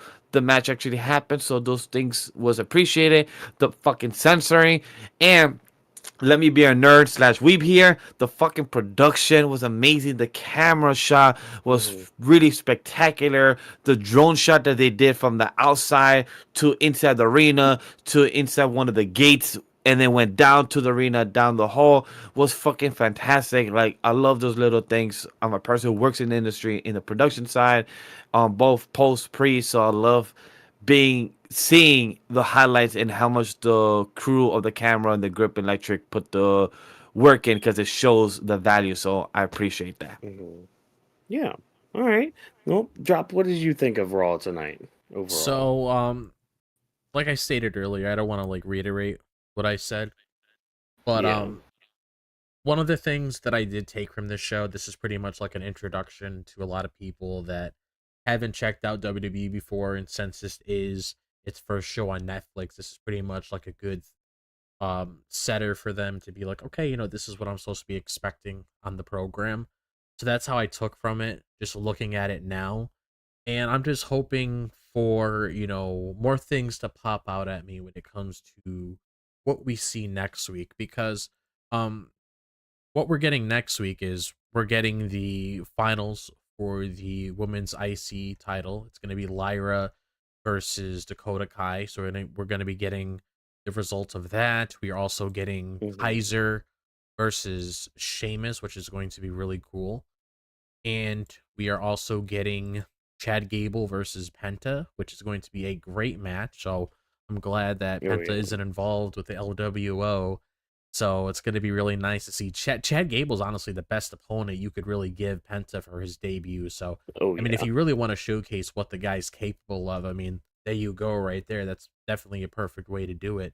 And then we finally get the conclusion between Finn Balor and Damian Priest next week in a street fight.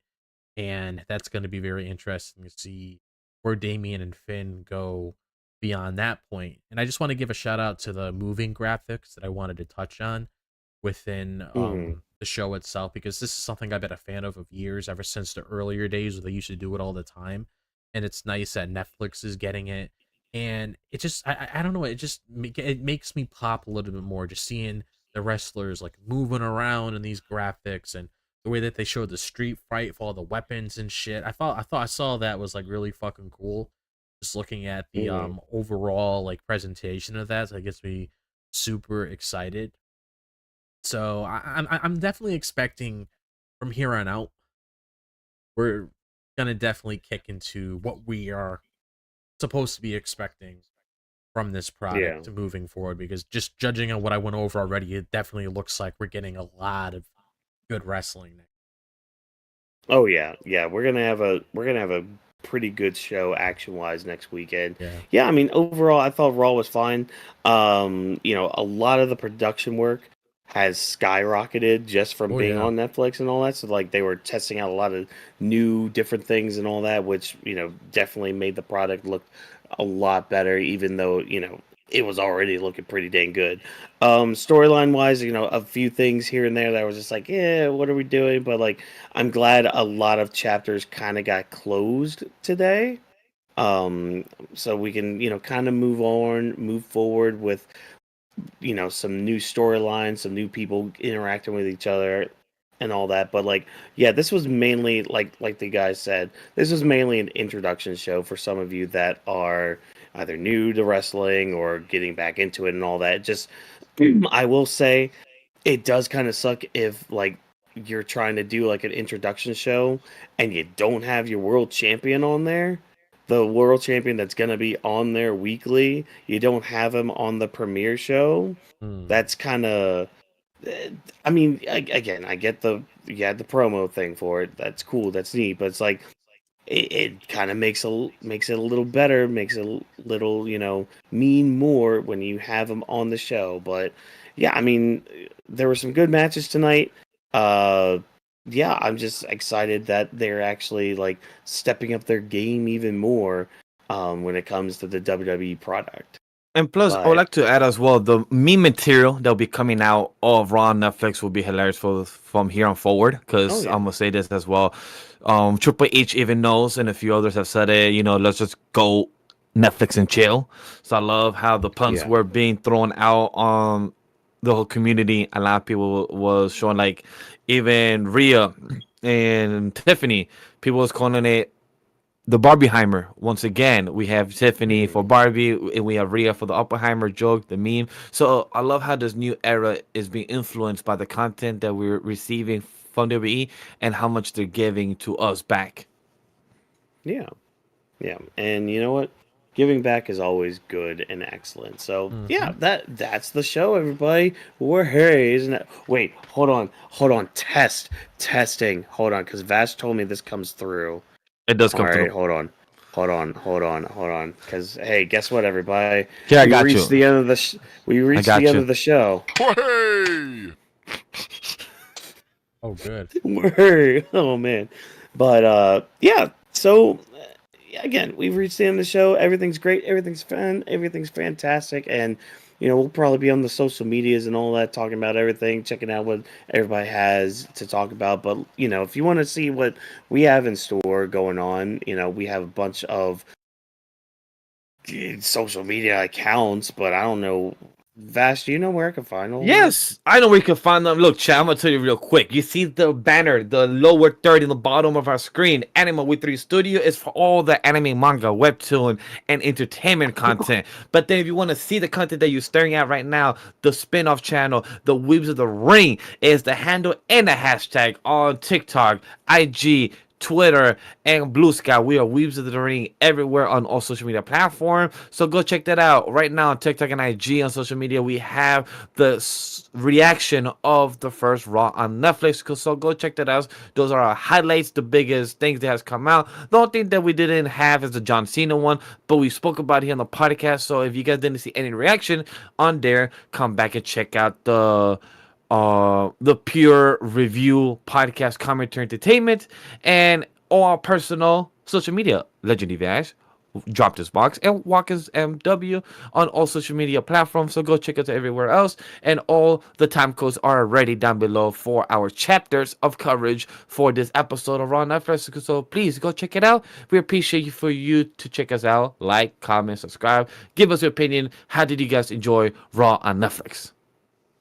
Yes, Raw on Netflix was very raw indeed. So thank you once again for taking your time out of your day to listen to the Weaves of the Ring podcast. If you enjoyed what we had to say, why not do exactly what Vash just told you to do? We are known as Weaves of the Ring on all social media platforms, and we also do use a hashtag known as hashtag Weaves of the Ring. And you could use that to talk to us before, during, or after these events. Talk about wrestling, maybe anime or manga.